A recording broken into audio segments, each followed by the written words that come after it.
시청자 여러분 안녕하십니까? 마켓 시그널 시작합니다. 이주혜입니다. 조민재입니다.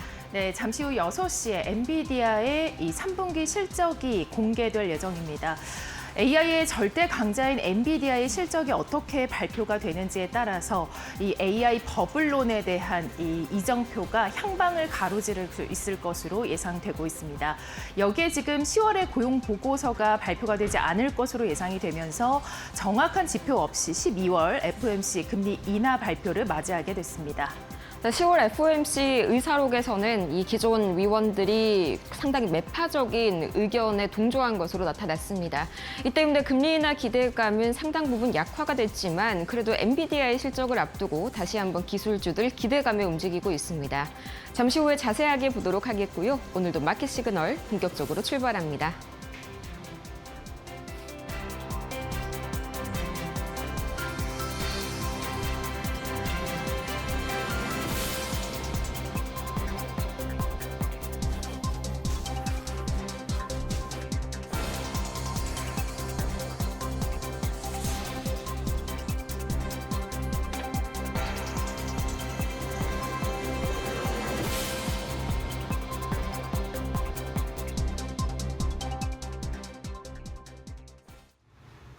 매파적인 FOMC 의사록에 금리 인하 기대감은 다소 낮아졌지만요. 다시 한번 엔비디아의 실적을 앞두고 기대감들이 모이면서 이 3대 지수가 오늘은 다시 한번 반등에 성공했습니다.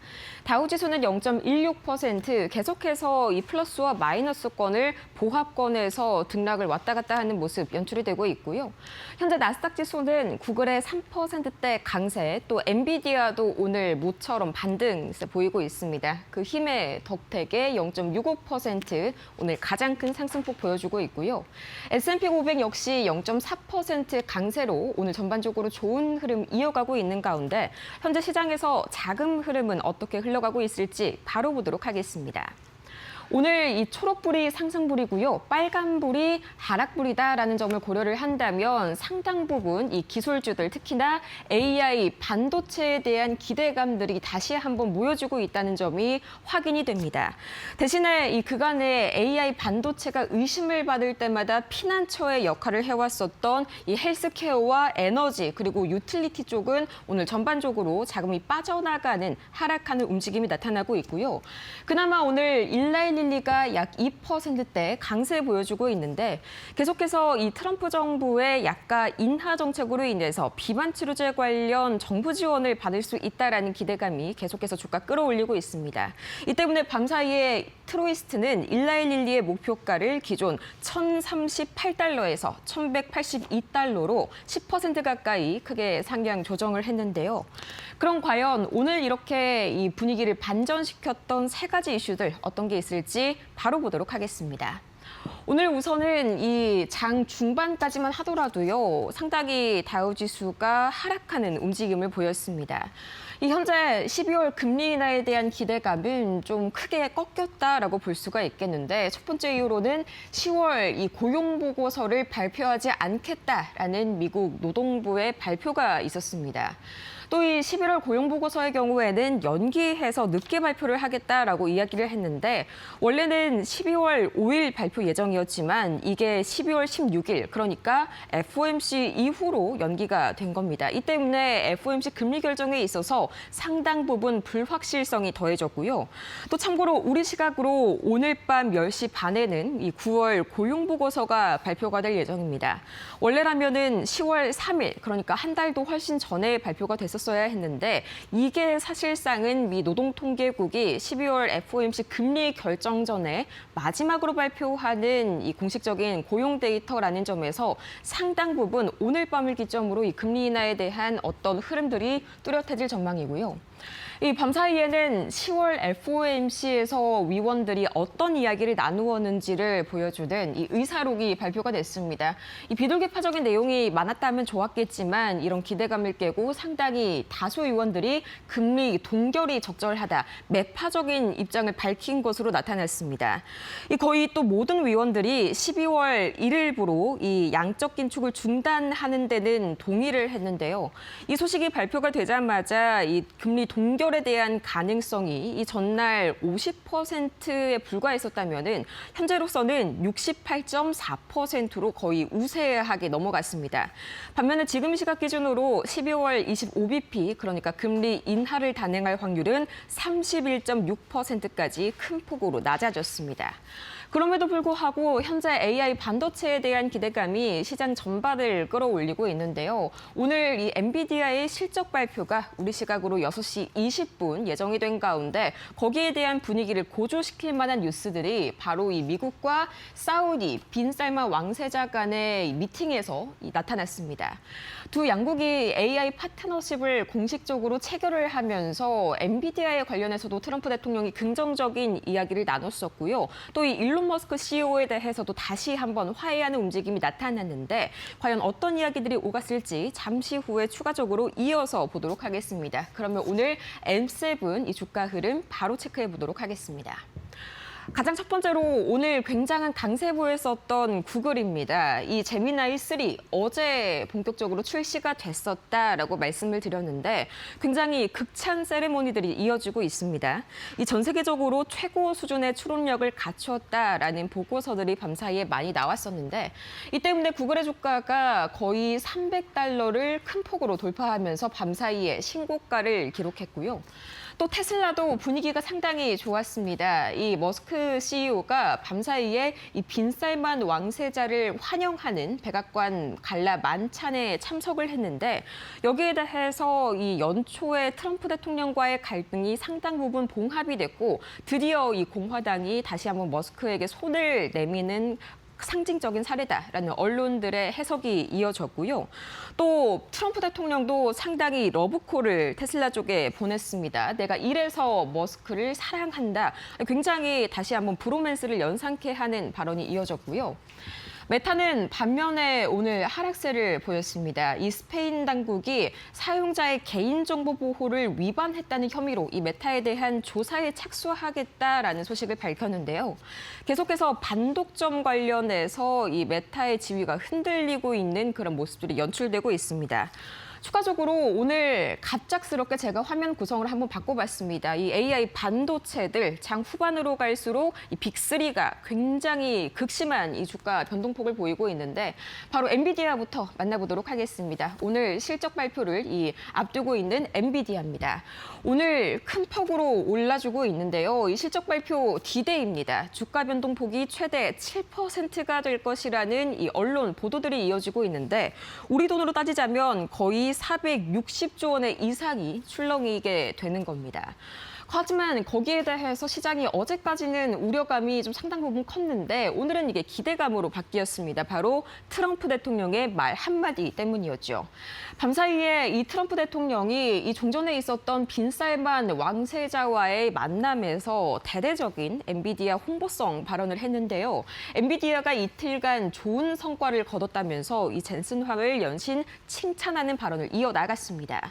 이 때문에 오늘 시장에서는 오늘 엔비디아가 실적 발표 와 동시에 이 사우디 쪽 관련해서 엄청난 수출 관련 성과를 보여주지 않을까, 발표하지 않을까 하는 그런 기대감이 모아지고 있는 상황이고요. AMD는 반대로 큰 폭으로 좀 내리는 움직임이 나타났습니다. 오늘 장중에 거의 4% 가까이 하락하는 움직임이 나타나기도 했는데 이 강력 성장에도 불구하고 주가 상승 여력이 제한적이다라는 이런 무어 인사이트의 분석도 나왔고요. 또 오늘 브로드컴이 상당 부분 엔비디아와 함께 강력한 호재를 발표하게 되면서 AMD가 소외를 받은 탓도 있습니다. 오늘 브로드컴이 이 NEC 코퍼레이션과의 전략적 파트너십을 확대하겠다라는 소식을 전해왔는데요. 이 프라이빗 클라우드를 만들기 위한 일환으로 보입니다. 그렇다면 이 AI 반도체 세 가지들의 현재 주가 흐름 바로 보도록 하겠습니다. 우선 잠시 후에 20분 뒤죠. 이 실적을 발표를 앞두고 있는 엔비디아 2.85% 상당 부분 기대감을 높이면서 마무리를 지었고요. 이어서 AMD 보겠습니다. 오늘 거의 AI 반도체 중에서 소외를 받았다고 봐도 무방한 AMD 거의 3% 하락으로 마무리를 지었습니다. 추가적으로 브로드컴 보겠는데요. 4.52% 역시나 큰 기대감을 안고 장 후반 들어서 날아오르는 모습이 연출이 되고 있습니다. 그럼 추가적으로 이 오늘 세 개의 특징주들 더 보도록 하겠습니다. 오늘 우리 시장에도 상당 부분 영향을 크게 미칠 만한 종목인데 가장 먼저 서클이 굉장한 급락세를 보였습니다. 비단 서클뿐만 아니라 스트레이티즈와 같은 이런 가상화폐 관련 종목들이 대대적으로 조정을 받았는데요. 비트코인이 밤사이에 4.8% 가까이 급락세를 보이면서 9만 달러 선이 붕괴된 영향으로 풀이가 됩니다. 이 서클 인터넷 과연 종가는 어떻게 마무리를 지었을지 지금 보도록 하시죠. 서클 인터넷 거의 9% 가까이 하락했고요. 스트레이티지와 또 로빈후드, 또 계속해서 블리시와 같은 비슷한 종목들도 거의 10% 가까운 낙폭을 기록했습니다. 추가적으로 히토류 관련 종목들, 특히나 2차 전지 관련 종목들은 밤사이에 좋은 흐름 보였는데 MP 머티리얼즈 바로 상황 보도록 하겠습니다. 미국 국방부와 또 이 사우디 국영 광물 기업이죠. 마덴과의 합작 법인을 설립하겠다라는 소식을 발표했습니다. 이 때문에 MP 머티리얼즈 오늘 강하게 올라섰습니다. 빈살만 왕세자의 이 방미와 더불어서 반도체와 함께 또다시 이 히토류가 이 수혜 섹터로 부각을 받고 있는 그런 상황입니다. 오늘 우리 시장에서도 관련주들 흐름 유심히 보시길 바라고요. 컨스텔레이션 에너지 밤사이에 큰 폭으로 올라섰습니다. 미 정부가 10억 달러가량의 대출을 승인하면서 이 자금 조달에 대한 기대감이 주가를 끌어올렸는데 이 두 가지의 주가 흐름 바로 보도록 하겠습니다. MP 머티리얼즈 8.67%로 시장을 마무리 지었고요. 또 이어서 컨스텔레이션 에너지 6%대 강세로 오늘은 오클로도 약 4%대 강세 보이는 등 원전주들이 대략적으로 뉴욕 증시에서 순항하는 움직임 보였습니다. 그럼 추가적으로 매크로 지표들 어떻게 움직였을지 바로 이 WTI부터 보도록 하겠습니다. 국제유가는 2% 가까이 하락했는데요. 우선은 첫 번째로 백악관이 11월 말까지 러시아와 새로운 평화협정을 체결해서 이 우크라전을 종식시키겠다라는 보도가 대대적으로 나왔습니다. 이 때문에 지정학적인 우려들이 많이 완화되면서 국제유가가 큰 폭으로 가라앉았고요. 또 이 미국 석유협회의 보고서가 나왔었는데 여기에 따르면 이 원유 재고가 400만 배럴 이상 급증했다는 뉴스까지 이어졌습니다. 이 때문에 2% 가까이 주저앉은 WTI 대신에 이 원달러 환율은 9원 가까이 큰 폭으로 올랐는데요. 바로 밑에 있는 달러 인덱스를 보시면은 밤사이에 어느덧 100선을 넘어서면서 다시 한번 달러 강세가 부각이 됐었던 하루였습니다. 이 달러 강세의 영향도 있었고요. 거기에 더해서 이 일본이 대대적인 재정 부양 정책을 펼치면서 당연히 이 재정 악화에 대한 우려감까지 커졌습니다. 이 때문에 엔화가 약세를 보이자 우리 원화도 동조 현상으로 약세를 보였기 때문에 이 두 가지 이슈들이 원달러를 강하게 상방으로 이끌었고요. 미국채 10년물은 다시 한번 올라가는 흐름들이 나타납니다. 이 금리 인하에 대한 기대감이 꺾이게 되면서 다시 한번 국채 금리는 상승세를 보여주고 있고요. 오늘 가장 크게 이 하락한 비트코인 4% 이상 하락세를 보이면서 9만 달러 선이 무너지고 말았습니다. 이 현재 시각으로 화요일 투자자들이 블랙록의 비트코인 현물 ETF에서 하루 만에 이 5억 달러가 넘는 엄청난 자금을 빼냈는데요. 이 ETF 자금 유출과 또 장기 보유자들의 매도, 거기에다가 금리 인하 불확실성까지 현재 3중고를 눈앞에 두고 있는 비트코인입니다. 이 때문에 시장에서는 연말까지는 이런 약세 기조가 이어질 것이다라는 분석이 주요합니다. 지금까지 뉴욕 증시 마감 상황 지금까지 봤고요. 3대 지수 과연 어떻게 마무리를 지었는지 보도록 하겠습니다.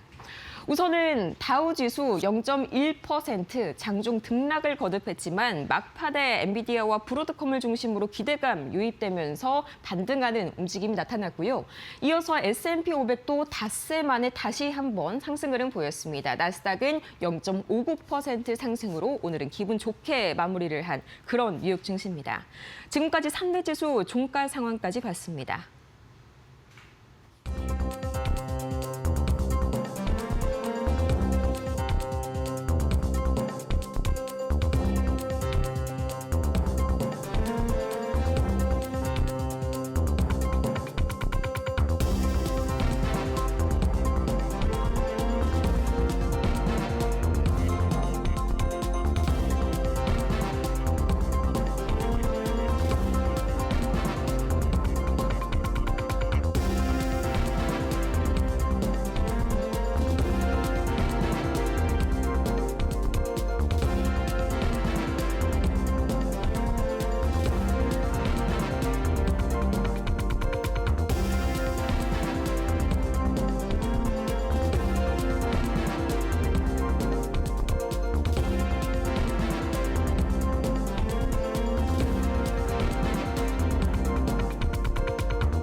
글로벌 증시가 보내는 월가의 신호들을 알아보는 월가 시그널 출발합니다. 첫 번째 소식입니다. 미국 연준의 10월 이 FOMC 의사록이 공개된 가운데 이 12월 금리 결정을 둘러싼 내부 혼란이 더욱더 거세질 것으로 전망됩니다. FOMC 의사록에 따르면 일부 위원들은 12월 추가 금리 인하가 적절할 수 있다고 본 반면 더 많은 위원들은 동결이 타당하다고 판단해 내부 의견이 크게 엇갈린 것으로 나타났습니다. 제롬 파월 의장이 12월 인하는 기정사실이 아니다라고 밝힌 것과 같은 맥락입니다.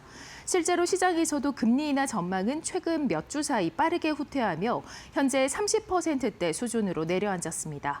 위원들은 고용 둔화와 끈질긴 인플레이션 중 어떤 리스크가 더 큰지에 대해서도 합의를 이루지 못했습니다. 고용시장 약화를 우려해 인하가 필요하다는 의견과 물가 목표 달성을 위해 동결이 불가피하다는 매파적 시각이 맞선 상황입니다.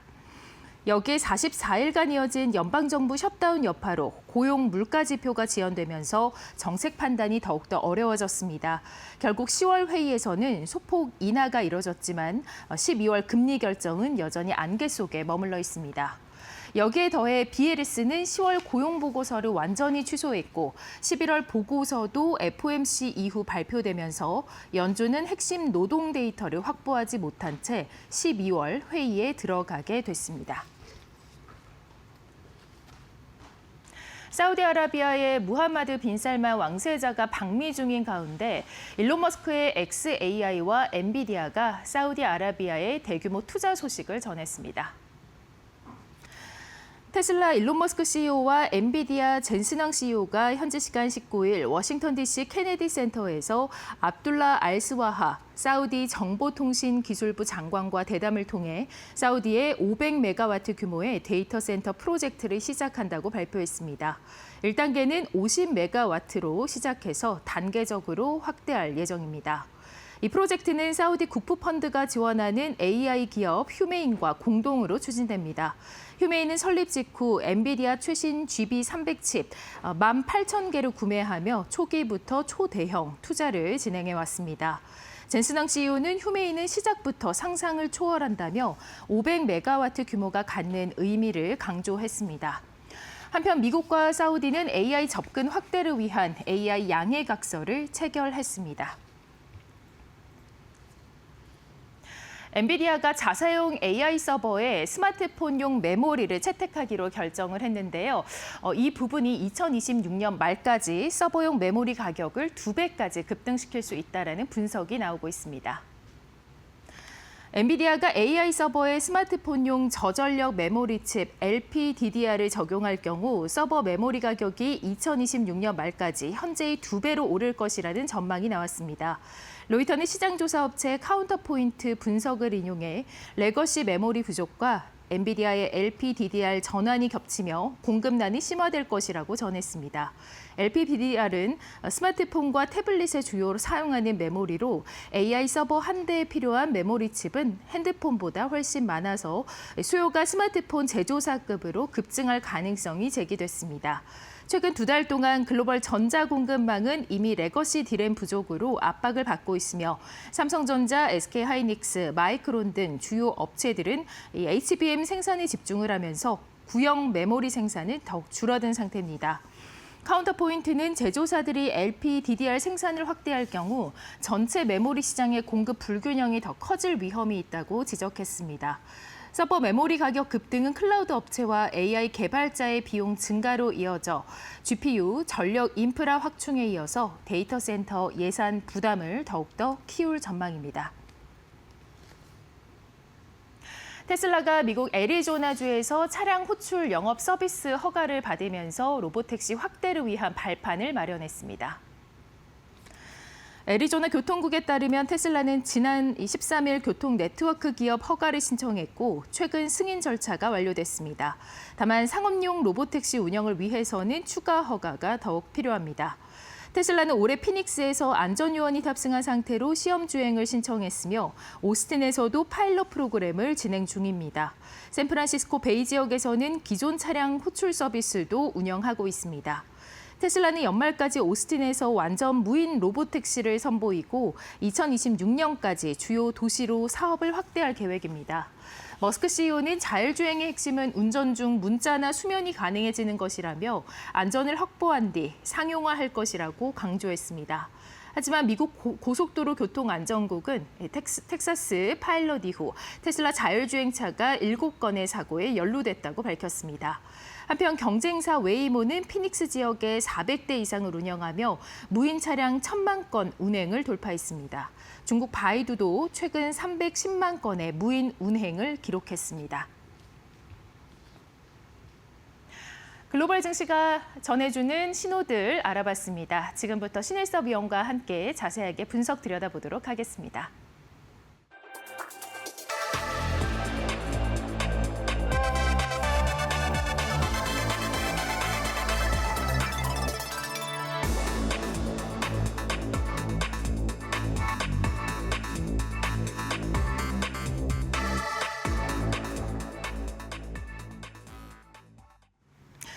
네, 지금 엔비디아의 이 스마트폰용 메모리죠. LP, DDR이라는 이 부분이 이제 적용이 이 AI 자사, 엔비디아의 AI 자사 서버에 적용이 될 경우에 가격이 2배 이상 급등을 할 거라는 전망이 나왔습니다. 이러한 전망 어떻게 생각을 하시는지 일단 먼저 전반적으로 들어보고 싶습니다. 네, 우리나라 삼성전자랑 SK하이닉스에게는 굉장히 호재인 지금 상황인 것 같습니다. 자, D램하고 낸드 플래시를 위주로 하는 메모리 반도체 두 강자이기 때문이죠. 자, LP가 로우 파워죠. 저전력입니다. 자, 그래서 지금 여기가 지금 계속해서 자극이 된 것은 결국 HBM으로 다 빼가서 지금 이런 현상이 벌어진 것이거든요. HBM이 다른 게 아니라 D램입니다. D램을 위로 쌓은 거죠. HBM이 다른 게 아니죠. 메모리 반도체이기 때문에 그걸 쌓은 거죠. 그러니까 비스켓이 있는데 비스켓을 쌓아서 준 거예요. 비스켓이 없어지는 거죠, 계속. 그러니까 비스켓 가격이 오르는 거예요. 그러니까 비스켓 가격이 오르니까 D램 가격이 지금 오르는 거랑 똑같은 거죠. 지금 보니까 카운터 포인트 리서치 지금 이대로라면은 지금 엄청난 지금 상황이거든요. 2025년도 3분기부터 2025년도 4분기, 2026년도 1분기 지나서 50%, 60%가 오르는 것으로 지금 예상되어 있거든요. D램 가격이 DDR5 64기가 기준이에요, 지금. 네. 그래서 지금 요게 2026년도 2분기까지 20%에서 그러면 3분기 동안 80%가 오릅니다. 지금 이 시나리오대로라면. 지금 이게 어디 가서야 꺾이냐면은 2026년도 3분기, 4분기나 돼야 이제 꺾이는 시나리오거든요. 자, DDR5니 DDR4는 이제 규격을 얘기하는 거고 아까 앞에 LP가 붙으면 로우 파워라고 저전력이죠. 근데 지금 이게 영향을 미치는 것을 어디로 했냐면 일단은 조금 낮은 사양 있죠. 갤럭시 A나 이런 쪽 사양의 제조사들을 얘기하고 있는데 스마트폰 제조사 중에 하위 스마트폰 제조사들이죠. 이쪽이 힘들다는 거죠. 왜냐면 하위 스마트폰 가격들은 가격이 낮잖아요. 그러니까 여기도 만약에 요것을 지금 올려버리면은 부담을 전가를 못 시키죠. 가격이 예를 들어서 소비자한테 주는 게 100원이다. 물론 스마트폰은 100원이 아니지만 5만 원이다. 그 5만 원에서 지금 거기서 올릴 수 있는 여지가 없죠. 근데 예를 들어서 최첨단 스마트폰은 가격을 많이 올릴 수 있어요. 아이폰이나 지금 갤럭시 같은 경우에는. 근데 지금 여기서 이제 고통이 스마트폰의 저가 스마트폰 제조사들에게 집중되어 있는데 이 고통이 앞으로 스마트폰, 가전제품 생태계 전반으로 확산될 수 있다고 이 지금 수석 애널리스트 이반 람 씨가 요거를 발표를 한 겁니다. 카운터 포인트 리서치에 주로 스마트폰이나 가전제품에 대한 거 아니면 전기차에 대한 거 나오잖아요. 자료들. 그래서 여기서 이제 아까 말한 자기의 시나리오대로 2026년도 2분기까지 진행이 돼버리면은 이 가전, 스마트폰 전반으로 확산될 수 있다. 그런데 어쨌든 삼성전자, SK하이닉스는 좋죠. 삼성전자, SK하이닉스는 D램을 팔고 있으니까요. 그리고 그것도 마이크론 테크놀로지까지 끼어도 3명밖에 없으니까. 그래서 그런 부분은 좋다. 그래서 젠슨왕이 이미 알고 이런 얘기를 한 게 아닌가 싶습니다. 젠슨왕이 결국 이런 질문에 대해서 어떻게 할 것이냐고 했을 때 이거는 메모리 가격사, 제조사들의 마음에 달려있다. 그러니까 이제 갑의 위치가 바뀐 겁니다. 엔비디아가 슈퍼칩을 만들 때 HBM이 필요한데 HBM사를 택하면서 저울질했잖아요. SK 하이닉스를 선택해놓고 삼성전자랑 마이크론이 후발로 진입하니까 왔어. SK 하이닉스는 요 정도 받고 있는데 너는 어때? 수율은 나오니? 이러고 있다가 지금 바뀌었습니다. 이제 HBM이 부족하고 그러다 보니까 D램 가격이 오르니까 D램 가격조차도 흔들리고 있으니 레거시 반도체 전체가 지금 올라가는 지금 상황이다. 삼성전자도 이제 SK하이닉스와 더불어서 엔비디아의 주를 댄 이상 이제는 가격 인상을 부르짖을 수가 있는 곳이 됐다. 상황이 이렇게 보입니다. 네. 그런데 가장 큰 문제가 이제 만약에 이 LPDDR 생산이 확대가 될 경우에 이 서버에 있어서 자사의 비용이 더 많이 드는 부분이 AI 개발자 비용도 또 증가한다고 하고요. 또 클라우드 업체 비용도 증가한다고 하는데 이렇게 되면 이제 데이터 센터 저희가 가장 우려하는 그 예산 부담이 더욱더 커지는 게 아닌가 싶긴 한데요. 네, 뭐 데이터 센터는 예산 부담이 커지는데 삼성전자, SK하이닉스한테 좋죠. 근데 이제 엔비디아나 뭐 이쪽 입장에서는 뭐 안 좋을 수도 있죠. 지금 계속 얘기 나오는 게 이제 잉여 현금 흐름에 대한 부분이잖아요. 요즘에 나오는 게 그거더라고요. 에비타라고 해서 그 부분을 지적한 거죠. 에비타는 이제 그 감가상각이니 이런 거 제하기 전의 이익이라 그 마이클 버리가 지적한 부분이 그 부분이거든요. 감가상각을 의도적으로 줄이거나 에비타라는 지표를 내세워서 괜찮다고 하지만 감가상각비를 제외하면 안 된다는 거죠. 그래서 에비타의 어떤 허점을 지적한 거예요. 그래서 지금 그런 부분이 결국에는 그 메타의 하락이 나타났을 때 그 부분이었죠. 이 잉여 현금 흐름에 대비해서 메타가 여력이 적다고 해서 빠진 것이고 나머지 다른 회사들은 아마존이나 이런 회사들은 잉여 현금 흐름 대비해서 데이터 센터에 그 투자하는 거가 비중이 메타에 비해서 낮죠. 그러니까 잉여 현금 흐름이 에비타를 그냥 계속해서 그 중시하는 것보다 잉여 현금 흐름을 보는 게 더 중요하다. 요런 지금 시점의 어떤 얘기들이에요. 마이클 버레이의 얘기도 그렇고 일련의 과정들이 회사에 얼마나 풍부한 현금 흐름이 있는가가 예를 들어 감가상각 비용을 제대로 적용했을 때 잉여 현금 흐름이 많다면 버틸 수가 있는 거죠.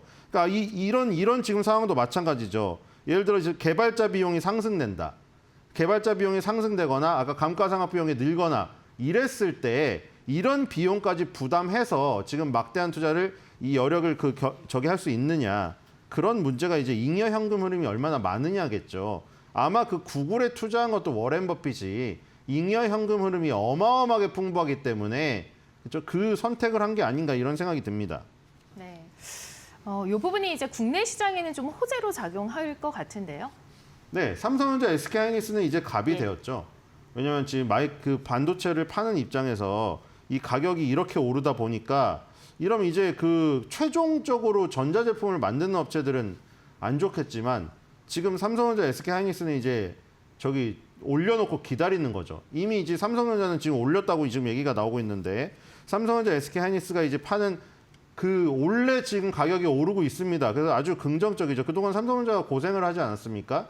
D램에서 계속 그 뒤처져가지고 HBM 시장에 진출을 못해서 근데 지금 이제부터는 생산을 하는 족족 HBM으로 다 빠져나가고 D램 쪽을 남겨둬라고 이제 그 최종 회사들이 난리가 났죠. 제발 우리한테 D램을 남겨줘. 근데 D램이 지금 너무 비싸니까 이 가격밖에 못 주겠어. 이런 지금 상황입니다. 그래서 D램과 낸드 플래시 가격이 오르는 이 부분. 미국에서도 이제 보니까 저장 장치를 만드는 샌디스크라는 업체가 상장된 이후에 급등하고 있더라고요. 그래서 이 저장 장치 만드는 회사들 있잖아요. 이 회사들이 굉장히 지금 이득을 보지 않을까 이런 생각이 드네요. 네. 자, 지금 엔비디아의 매출 실적이 나왔습니다. 570억 달러 수준이고요. 지금 매출은 그렇고 예상치를 3.90% 상회하는 모습입니다. 그리고 3분기 주당 순이익 1.30달러로 역시 EPS 1.25달러보다도 상회하는 그런 실적이 나왔습니다. 자, 엔비디아 시외가 지금 한번 차트 흐름 보도록 하겠습니다. 자, 오늘 엔비디아가 종가로는 2%가 넘게 오른 종가로 마무리가 됐는데요. 지금 시외가 흐름은 어떤지 한번 살펴주시죠. 엔비디아 갑자기 막 난리가 났네요. 3.8% 정도 상승하고 있네요. 200달러에 근접하고 있습니다. 자, 그래서 결국에는 지금 그 데이터 센터 실적을 봐야겠지만 데이터 센터 실적이 좋게 나왔겠죠, 당연히. 데이터 센터가 80% 이상을 차지하고 있기 때문에 그 부분에서 작용을 한 것이 아닌가 생각이 되고요. 이렇게 되면 이제 시외가 상승이 내일 상승으로 이어질 것인가가 관건입니다. 왜냐하면 지금 이 엔비디아는 안 깨졌는데 나스닥이 지금 60일선이 깨진 상태거든요. 지금 오늘도 만회를 못했어요. 지금 장중에 만회하려다가 결국 밀려서 끝났거든요. 그래서 어제 60일선을 어제 깨고 나서 이틀 연속 60일선 아래서 끝났습니다. 이게 엔비디아 실적으로 되돌릴 수 있을 것인가 관건이거든요. 왜냐하면 이미 차트가 꺾였습니다. 여기서 하루 이틀 내에 위로 못 올리면은 7개월 만에 60개월선이 깨지기 때문에 아주 지금 의미가 깊은 기술적인 변화입니다. 그렇기 때문에 이게 이어질지가 궁금하네요. 지금 상승폭이 일단 조금씩 줄고 있거든요. 지금 상승폭이 다시 3% 밑으로 내려가고 있습니다. 그래서 과연 이게 얼마나 지금 상승을 할지를 모르겠습니다. 시외 4%대 상승을 하는데 지금 다시 2%대로 낮춰지고 있습니다. 자, 그래서 과연 저걸 봐야 될 것 같아요. 이제 또 어닝콜을 기다릴 거 아닙니까? 그래서 경영진의 가이던스가 얼마나 높게 나오는지 한번 봐야 될 것 같고, 그 다음에 데이터 센터 쪽이 중요하죠. 뭐 80%를 차지하기 때문에 나머지 뭐 게임이나 이런 데서 잘 되는 것도 중요한데 데이터 센터 매출이 압도적으로 잘 나왔었어야 돼요. 그 부분이 지금 어떻게 됐는가, 그 부분을 뜯어봐야 될 것 같습니다. 네. 예상치를 모두 상회하는 실적이 나왔습니다. 매출과 EPS 모두 예상치 상회하는 실적인데요. 자, 무엇보다도 말씀하셨듯이 어닝콜에서 어떤 이야기가 나올지 궁금해집니다. 얼마나 지금 실적이 잘 나왔느냐도 중요하지만 또 여기에 내년 이 주문 잔고라던가 앞으로의 가이던스 전망이라던가 이런 부분들 계속해서 어닝콜 소식 혹시 들리면 들려드리도록 하겠습니다. 자, 이어서 계속해서 보도록 하겠습니다. 자, 이어서 두 번째 이슈 만나보도록 하겠습니다.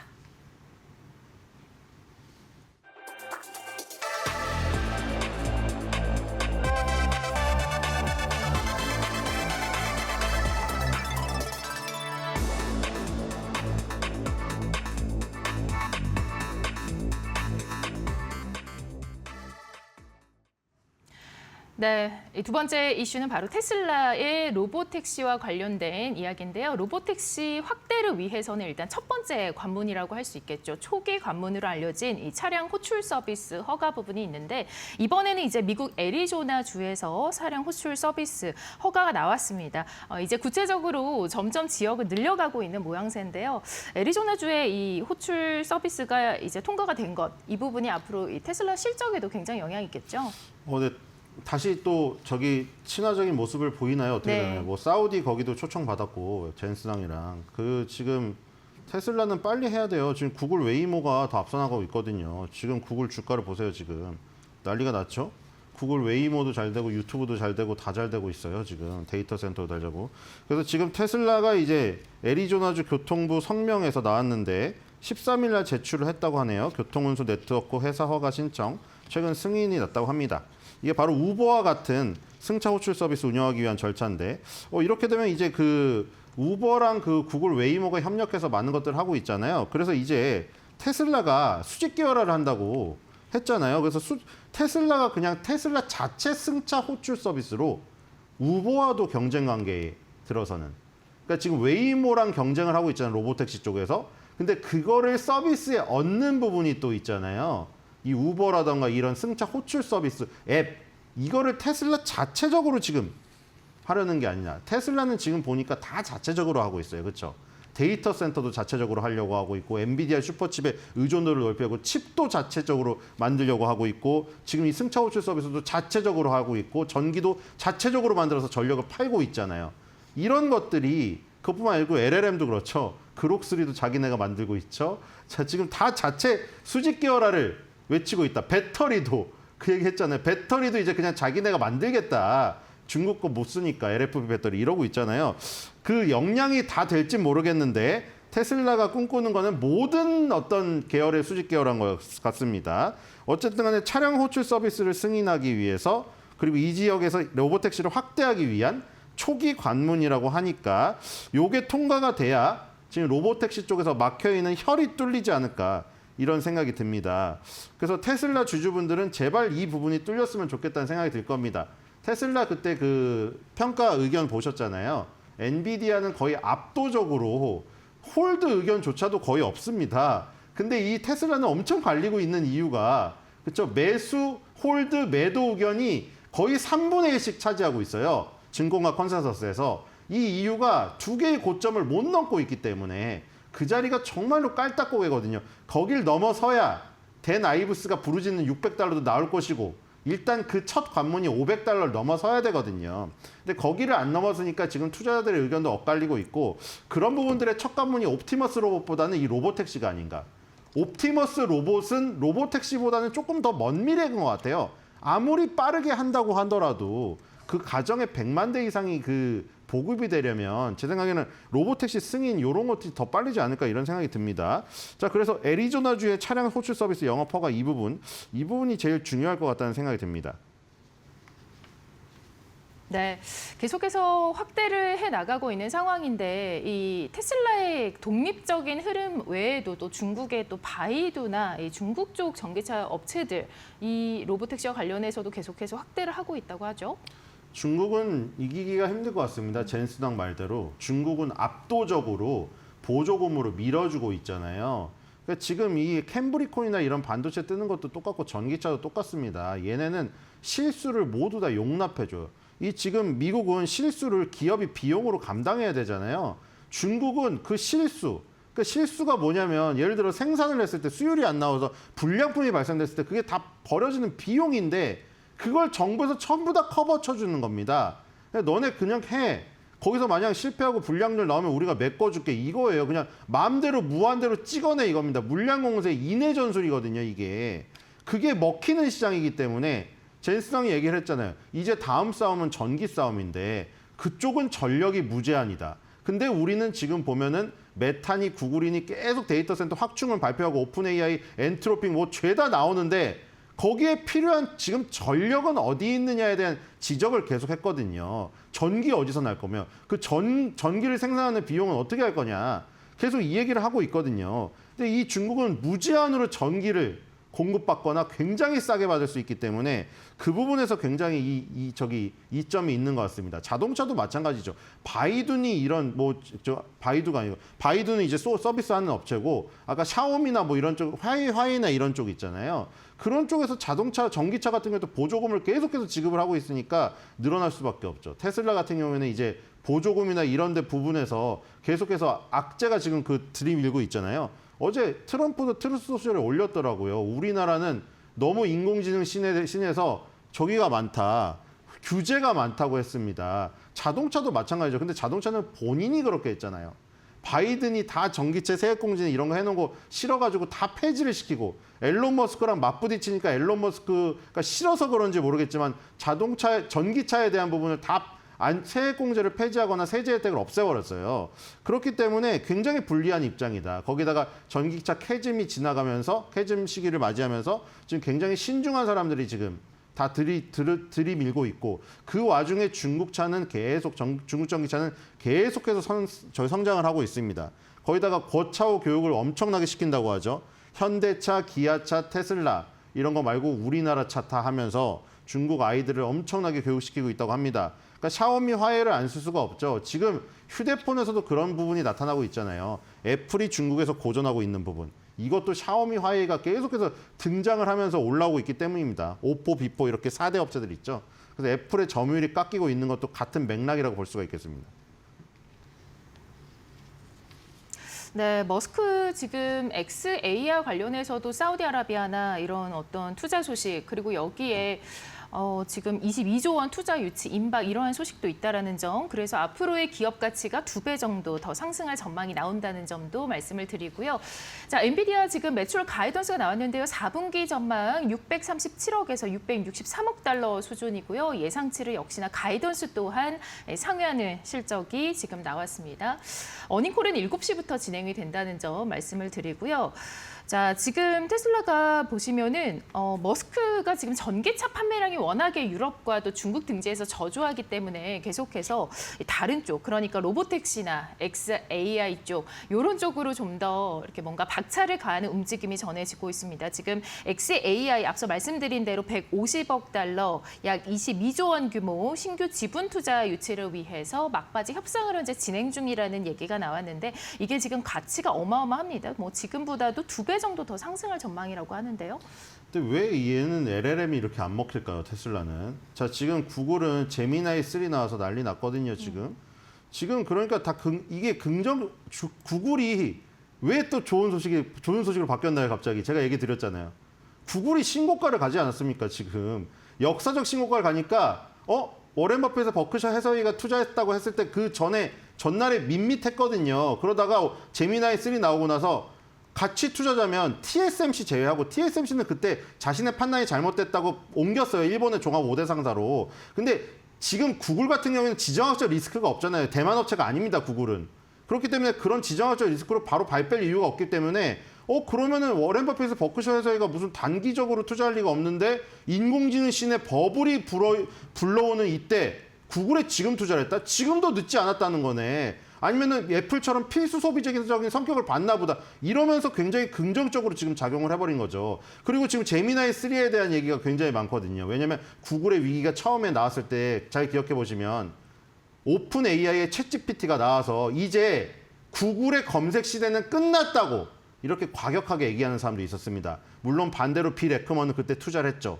그가 옳았고. 근데 지금 보시면 어떻게 됐냐면 제미나이 3가 어디 붙어 있나 잘 보세요. 구글의 검색창 옆에 붙었거든요. 그러니까 뭐를 선언하는 겁니까, 이제? 구글의 검색 시대가 끝났다고? 구글의 검색 시대는 이제 제미나이 3가 붙은 인공지능 검색 시대로 새로운 관문을 열었다.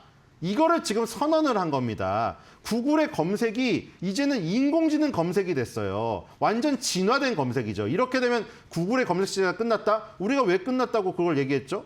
검색창에는 우리가 여러 질문을 여러 번 해가지고 합쳐서 생각을 해야 되는데 LLM에게는 한 번에 질문하면 다 해주니까 검색이 더 불편하잖아. 이렇게 된 건데 구글의 검색은 끝나지 않았다는 것을 제미나이 3를 탑재를 하면서 지금 전 세계에 선언을 한 거죠. 그렇기 때문에 제미나이 3에 대한 어떤 압도적인 이 지금 퍼포먼스에 대한 이 대가입니다. 그리고 제미나이 3 밑에는 BO3가 있거든요. 이 지금 LLM에서 예를 들어 오픈 AI 챗 GPT 아래에 있는 소라보다는 지금 BO3에 대한 어떤 그 부분이 탁월하거든요, 지금. BO3로 만든 영상, 젊은 사람들도 속기 쉬워요, 지금. 근데 지금 나이 든 사람들 속으신 분들 진짜 많거든요, 이거. 왜냐면 그 말소리랑 입이 그렇게 일치하는 게 지금 없어요. 뭐 중국이 싼 가격으로 딥시크로 조금 비슷하게 만든다고 해서 딥시크 밑에 C드림이라고 나왔거든요. 괜찮네? 이렇게 있었는데 지금 BO3로 만든 영상들 처음에 8초짜리였는데 점점 길게 나오면서 막 8분, 10분짜리 나오는 거 보면서 경악을 금치 못하고 있습니다. 저거 이제 배우도 필요 없다고. 여러분들 보셨을 거예요. 어떻게 한국어로 말하는데 립싱크를 아무리 잘하는 가수의 립싱크도 우리가 잘 보면 티가 나거든요. 이건 거의 티가 안 날 정도의 수준이거든요, 지금. 그러니까 거기서 더 진화하면 어디까지 갈 것인지. 그러니까 지금 LLM이 지금 탁월하게 계속해서 구글 제미나이 3가 압도적으로 올라오면서 오픈 AI의 챗 GPT를 위협하고 있는 상태에다가 영상 쪽이 또 있거든요. 영상 AI 쪽이. 여기서 압도적인 이 퍼포먼스. 거기다가 구글은 아까 말한 대로 유튜브에서 엄청난 잉여 현금 흐름을 하고 있어요.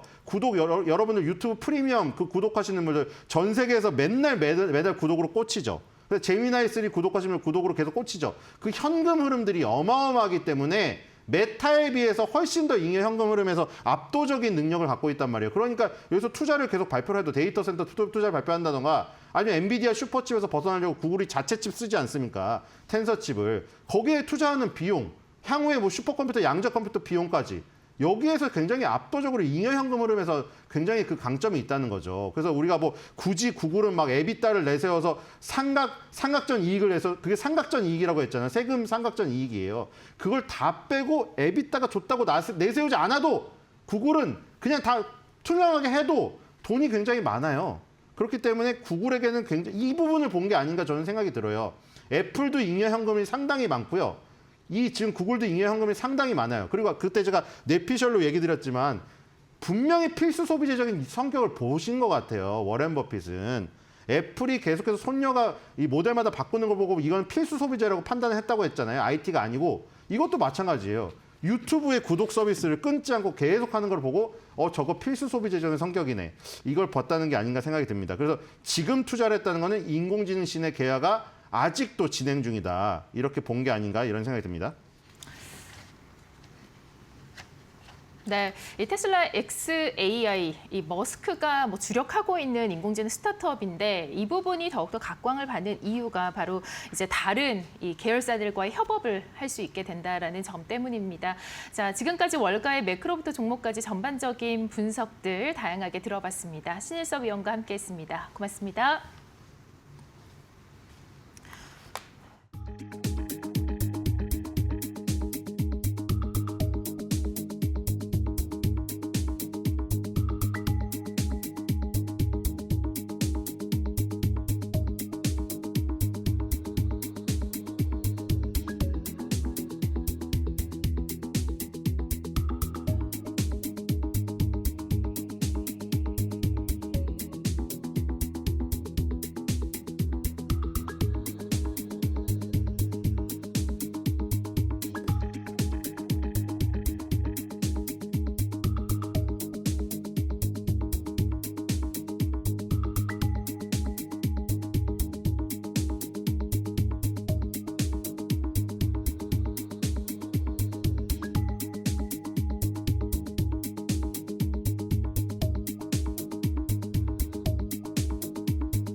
외신에서 주목하는 국내 기업과 이슈에 대해서 알아봅니다. 숨겨져 있는 투자 정보 드리는 히든 글로벌 시간, 오늘 조호진 타키온 대표와 함께합니다. 어서 오세요. 예, 안녕하세요. 네, 오늘은 현대오토에버 그리고 현대차와 관련된 소식 전해드릴 텐데요. 먼저 첫 번째 헤드라인 함께 만나보시죠. 폭스뉴스의 보도입니다. 자, 현대오토에버 아메리카에서 발생한 이 사고에 해킹이 있다라는 얘기가 있는데 이 바로 2천여 명이면 엄청 많네요. 네. 자, 현대 제네시스 미국 법인 직원들의 이 민감한 정보가 유출이 된 이러한 소식인데 사회 보장 번호 그리고 운전면허 정보까지 모두가 노출이 됐다라는 얘기가 들려옵니다. 이 기사를 가져온 이유가 어떤 이유 때문이실까요? 예. 최근 이제 우리나라도 사실은 이제 그 해킹 때문에 개인정보 유출 때문에 좀 곤욕을 치렀죠. 그래서 사실 SK텔레콤이 첫 번째 이제 그 사건이 나오면서 SK텔레콤 최대의 어떤 창사일의 최대의 위기를 맞기도 했습니다. 그래서 비슷한 일이 미국에서 있었고 문제는 사실은 이제 현실적으로 해킹을 막기는 좀 어렵습니다. 왜냐하면 해킹을 하는 친구들이 이제 워낙 프로그래밍에 능숙하기 때문에 여러 가지 이제 그 진입 장벽을 해더라도 설치해놔도 진입장벽을 마치 숙제를 풀듯이 난제를 풀듯이 거기다가 재능을 쏟아버리는 바람에 사실 해킹을 막기는 어려운데 문제는 해킹을 막을 수는 없으나 그다음에 어떤 식으로 이제 회사에서 대응하느냐 그리고 정부에서 어떻게 이제 대응하느냐 이 점이 좀 중요하다고 여기져서 가져왔습니다. 네. 현대오토에버라는 기업에 대해서 좀 잘 모르시는 분들도 계실 것 같아서 좀 설명을 좀 해주시면 좋을 것 같아요. 예, 현대오토에버는 이제 당연히 이제 그 현대라는 말이 붙었고 그 다음에 오늘 얘기 나오는 현대차, 기아차의 어떤 해킹과 관련된 거기 때문에 현대차 그룹의 전체의 어떤 그 소프트웨어를 담당하는 기업이라 할 수 있겠습니다. 두뇌에 해당하는 기업이고 그리고 많은 분들이 아시지만 이제는 자동차가 이미 벌써 10년 전부터 고가 자동차의 부품 전체 중에서 50% 이상이 이제 전자부품이었습니다. 그렇다 보면 전자부품을 제어하는 소프트웨어도 필요하고 근데 지금은 더 나아가서 전기차, 자율주행차 시대가 왔기 때문에 현대오토에버는 그런 자율주행차를 갖다가 근간에 마련하는 기업이라 할 수 있습니다. 또 중요한 것은 무엇이냐면 정인선 회장 지분이 7% 넘습니다. 정인선 회장이 상장사 중에서는 현대글로비스 외에는 현대오토에버의 지분이 제일 높기 때문에 그 말은 무엇이냐면 오너가 그 총수가 가진 지분이 높다는 것은 현대오토에버의 가치를 계속 높이려는 방향으로 나가겠지 현대오토에버의 가치를 갖다가 낮추는 방향으로는 나가지 않을 것이다. 이 점은 이제 현대오토에버를 갖다가 투자하실 때 중요한 어떤 사안이라고 참조하시면 되겠습니다. 네.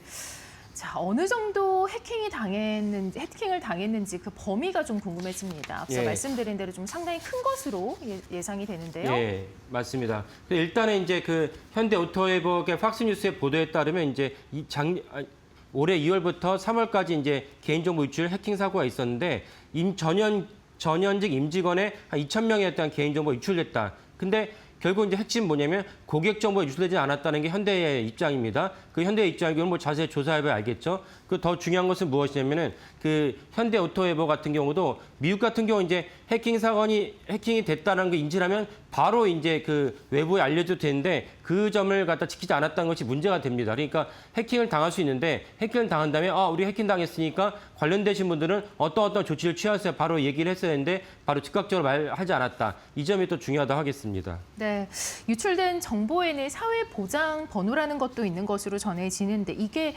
우리나라로 치면은 주민등록번호라고요. 예. 그러니까 이제 유출된 정보 중에는 이제 물론 이제 현대오토에버나 현대차 입장에서는 사회 보장 번호가 유출되지 않았다는 입장이지만은 해킹을 당했기 때문에 사실은 그거는 아까 말씀드린 좀 더 조사해봐야 한다는 입장인 거고 팍스뉴스가 이제 따로 얘기해서 현대오토에버가 사회 보장 번호가 많이 유출됐다면이라고 딱 집어서 얘기한 이유는 무엇이냐면은 많은 분들이 미국 갔다 오시면 특히 캘리포니아를 갔다 오시면 아시겠지만은 캘리포니아 일정의 허드렛 일, 쓰레기 청소라든지 아니면 식당에 어떤 그 서빙을 본다든지 이런 일 대부분은 사실은 이제 그 멕시칸들이 하는데 그분들 상당수 불법 체류자인 경우가 많습니다.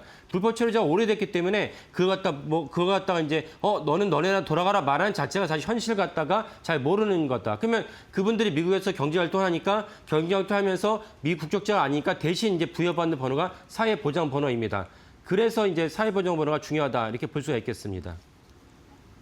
네, 현대차 그룹이 자랑하는 블루링크라는 게 있는데 이 부분 좀 설명을 부탁드리고 또 이 블루링크 정보가 해당이 되지 않았는지 여부도 좀 궁금해집니다. 예, 현대차 자랑 블루링크가 뭐냐면 이제 현대차가 사실 하드웨어는 사실은 기존의 어떤 최상단의 기업보다는 미치 못했는데 하지만 소프트웨어 블루링크는 예를 들면 이 추운 날이 다가왔을 때 집에서 내 차를 미리 시동을 걸어서 따뜻하게 하는 기능, 그 다음에 문을 여는 기능 이런 것들 다 소프트웨어로 이제 제어할 수 있는 기능을 일찌감치 시작을 했습니다. 그래서 현대차 이용하시는 분들은 대부분 아실 거고 만약 블루링크에 대한 해킹이 있었다면은 사실 아까 말씀드린 그 기능도 외부에서 제어할 수 있기 때문에 그렇다면 거기에 입장에서 되게 심각한 이제 우려가 되는 사안입니다. 갑자기 이제 시동이 될 수도 있고 갑자기 이제 문이 열려질 수도 있기 때문에 그럼 거기에 얼마나 놀라겠습니다.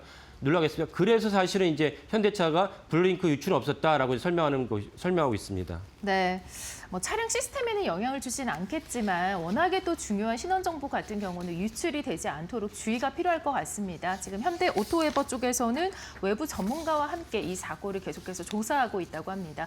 다음으로 두 번째 헤드라인 넘어가 보도록 하겠습니다. 자, 두 번째 헤드라인은 바로 블룸버그 통신의 보도인데요. 미국에서 사과를 했고 현대차는 투자를 계속해서 이어가겠다라고 했습니다. 이제 계속해서 이제 이슈가 되고 있는 부분 바로 이 조지아 공장과 관련된 이슈인데 공장 단속 후에 미국 정부에서 첫 입장을 내놓은 것이라고요. 예.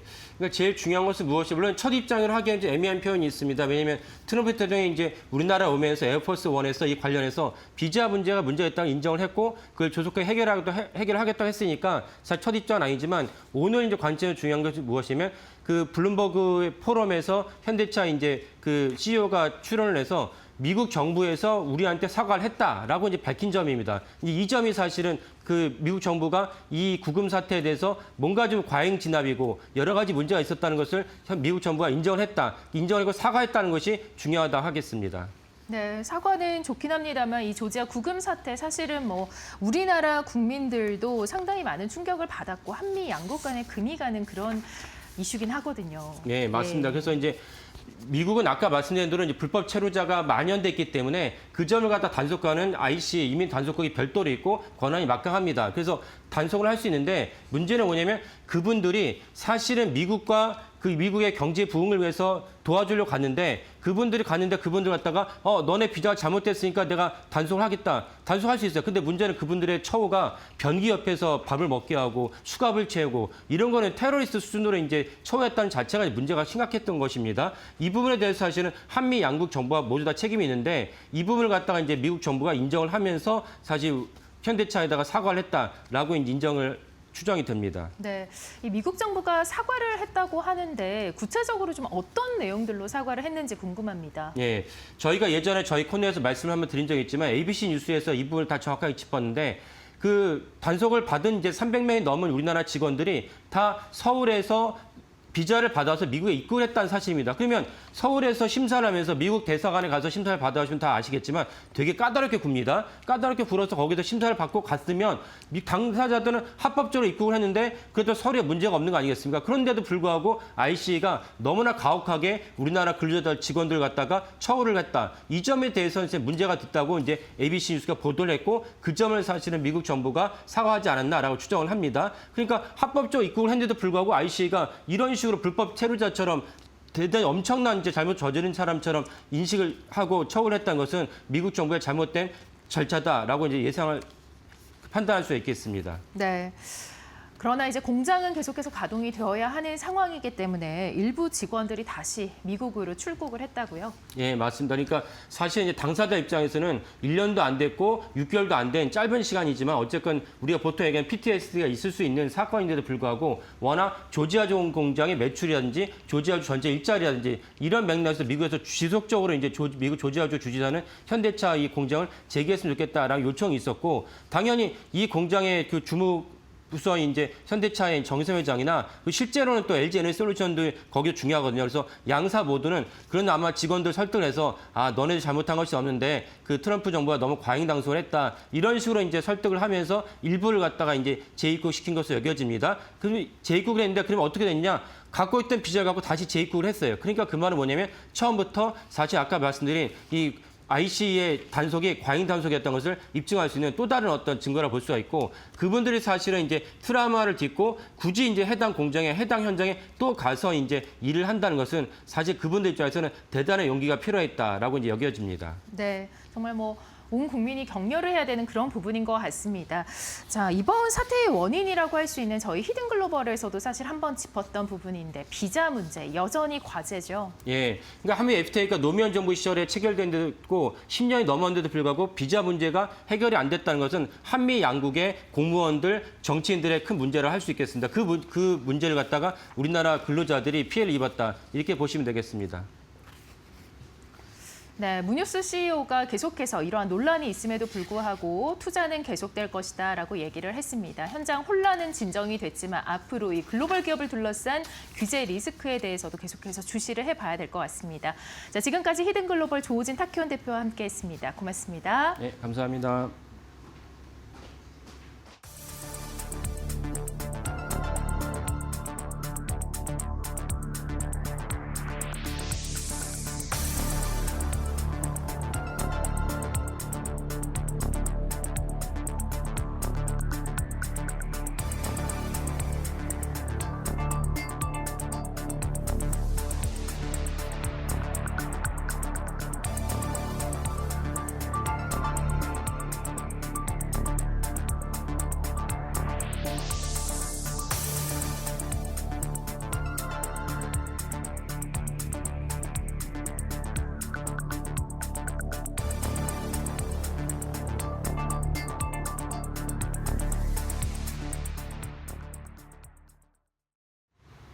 이 AI 거품론을 해결해 줄 수 있을지 시장에 큰 기대를 모았던 엔비디아 드디어 종전이죠. 우리 시각으로 6시 20분에 깜짝 놀랄 만한 실적을 발표했습니다.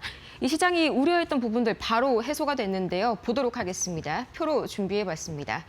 가장 먼저 3분기 실적 당장 어떻게 나왔는지 매출 먼저 보도록 하실 텐데요. 매출은 예상치를 멀찍이 뛰어넘은 570억 달러로 발표가 됐고요. 전년 대비해서는 62% 증가, 또 전분기 대비해서도 22%나 증가한 것으로 나타났습니다. 상당히 좋았었죠. 이 주당 순이익 EPS도 중요할 텐데요. 예측을 마찬가지로 크게 뛰어넘어서 주당 1.3달러로 발표가 됐습니다. 이게 전년비 대비해서는 60% 가까이 급등한 것이고 또 전분기 대비해서도 마찬가지로 24%나 굉장히 견조한 상승세를 보였습니다. 또 추가적으로 중요했던 이 핵심 지표가 바로 이 조정 매출 총 이익률인데 이게 이 그로스 마진이라고 이 표기가 됩니다. 제품을 팔았을 때 원가를 제외한다면 얼마가 남는지를 나타내는 비율이다라고 보시면 되겠는데 이게 엔비디아가 신제품 출시 과정에서 잠시 주춤했던 바가 있습니다. 이게 과연 전분기 대비해서 이번 분기에도 회복세를 지속하는지 이게 상당히 귀추를 주목시키게 만들었었는데 전분기는 72%대 그리고 이번 분기에는 73.6%로 훨씬 더 개선된 흐름을 보였고요. 기존의 엔비디아 전망치였던 73.5%도 상회하면서 상당히 만족스러운 결과를 보여줬습니다. 또 이 엔비디아의 부문별 실적을 보자면 상당 부분 90%가량이 바로 이 데이터 센터 매출, 그러니까 AI GPU가 속해 있는 부분이 중요한데요. 이것도 굉장히 좋게 나왔습니다. 예상치를 크게 뛰어넘으면서 512억 달러를 기록을 했는데 전년비로 치자면 66% 증가한 것이고요. 전분기로 쳐도 25%나 한 분기 사이에 껑충 성장하는 모습이 나타났습니다. 또 무엇보다도 4분기 가이던스를 과연 어떻게 제시를 했을지 이것도 중요할 텐데요. 이 역시도 예측을 크게 뛰어넘었습니다. 650억 달러 중간값 기준으로 예측치를 크게 뛰어넘는 가이던스를 발표를 했고요. 또 마찬가지로 4분기의 조정 매출 총이익률은 75%로 회복세를 넘어서서 성장세로 들어가는 모습이 시장을 환호하게 만들었습니다. 과연 그렇다면 지금 이 시각 이 시장에서는 시간외에서 어떻게 반응을 하고 있을지 주가 바로 보도록 하겠습니다. 현재 시간의 주가 흐름 약 2.85% 여전히 이 견조한 흐름 이어나가고 있는 가운데 이 시간에서도 계속해서 이 좋은 흐름을 이어가고 있습니다. 이 정규장에서의 기대감을 계속적으로 이어나가고 있는데 이 현재는 시간의 주가 흐름은 3.5%, 이 종전의 2%대보다도 훨씬 더 지금 이 시각 상승폭을 늘려가고 있는 모습 나오고 있습니다. 시장이 환호하고 있는 이유 비단 숫자 때문만이 아닌데요. 이 실적과 함께 발표가 됐었던 젠슨왕 CEO의 코멘트 역시 눈길을 끌었습니다.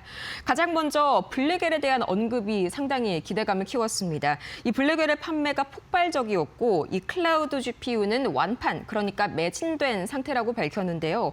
이 블랙엘이 이전 세대에 대비해서 메가와트당 10배가량이 넘는 이 처리량을 제공한다는 점 역시 다시 한번 성능 기대감을 높였습니다.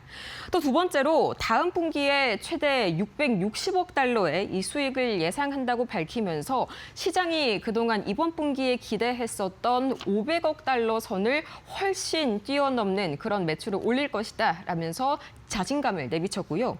또 추가적으로 엔비디아가 차세대 루빈 CPX를 공개했습니다. 상당히 이 선물 같은 그런 존재죠. 그동안은 실적 발표에서 특히나 컨퍼런스 콜에서 베라 루빈 관련 이야기가 없어가지고 주가가 하락하는 일들이 많았었는데 이번에는 엔트로픽이 이 베라 루빈과 또 블랙웰 칩 시스템을 바탕으로 1기가와트 규모의 컴퓨팅 용량을 채택했다라는 소식까지 못을 박으면서 신제품에 대한 이 소비자들의 갈증도 충족을 시켜줬습니다. 또 이 중국에 대한 우려감 여기도 해소를 시켜줬는데요. 이 중국 수출칩이죠. H20에 대한 비용이 이 1분기 당시에는 컸지만 이번 분기에는 미미했다라고 밝히면서 시장에 안도감을 안겨줬습니다. 비록 이 컨퍼런스 콜은 우리 시각으로 약 4분 뒤죠. 오전 7시부터 본격적으로 시작이 됐습니다만 이미 발표가 됐었던 이 실적들에 대한 내용들 그리고 CEO 코멘트를 통해서 현재 시작은 이 매출 총 이익률, 데이터 센터 매출, 마지막으로는 중국과 신제품에 대한 이런 우려감까지 완벽하게 해소를 하는 모습을 엔비디아가 보여줬습니다. 지금까지 엔비디아의 이 깜짝 놀랄만한 이 실적 발표 소식 만나봤습니다.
네, 여러분 안녕하십니까? 11월 20일 목요일 아침입니다. 자, 오늘 여러분들께서 아주 고대하셨던 엔비디아 실적 발표도 된 날이고요.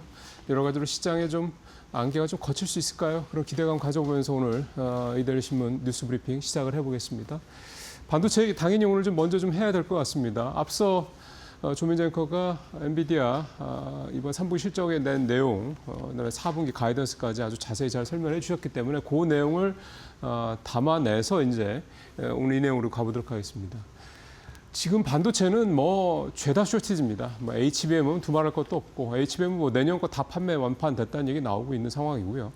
여기에 이제 DRAM 쪽에 다른 쪽, 예를 들어서 이제 DDR5부터 뭐 GDDR 또는 LPDDR 등등등 각종 이제 DRAM 쪽의 다양한 그런 상품들이 좀 죄다 쇼티지 쪽으로 좀 분위기가 다 가고 있는 그런 상황입니다.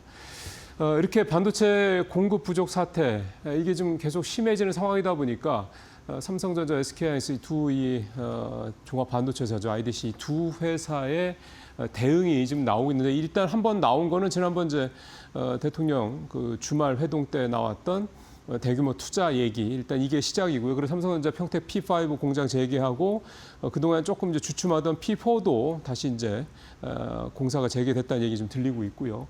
SK 같은 경우도 27년 뭐 상반기 정도가 될 것 같습니다. 용인 클러스터 이쪽 이제 가동 여부 중심으로 좀 투자 시작하겠다 이런 얘기 나오고 있습니다. 이게 이제 첫 번째입니다. 투자를 하겠다. 증설도 하고 신규로 이제 팹을 세우겠다. 이 얘기가 있고 두 번째는 이제 공정 자체의 전환을 이제 가겠다. 이 얘기입니다. 이 두 가지 얘기가 지금 최근에 다 한꺼번에 나왔습니다. 공장을 짓는 거는 증설도 뭐 한 1년에서 1년 반 걸린다고 하는데 새로 공장을 짓는 거는 미니멈 2년 반에서 3년입니다. 그러니까 사실은 지금 당장 뭐가 이게 눈에 띄게 나타나 이렇게 보기는 어렵다는 얘기가 되는 거고요. 그러면 지금 당장 공급과 관련돼서 최대한 빠른 시간에 효과를 낼 수 있는 게 뭐냐? 결국 생산성과 효율성을 높이는 겁니다. 현재 작업에서.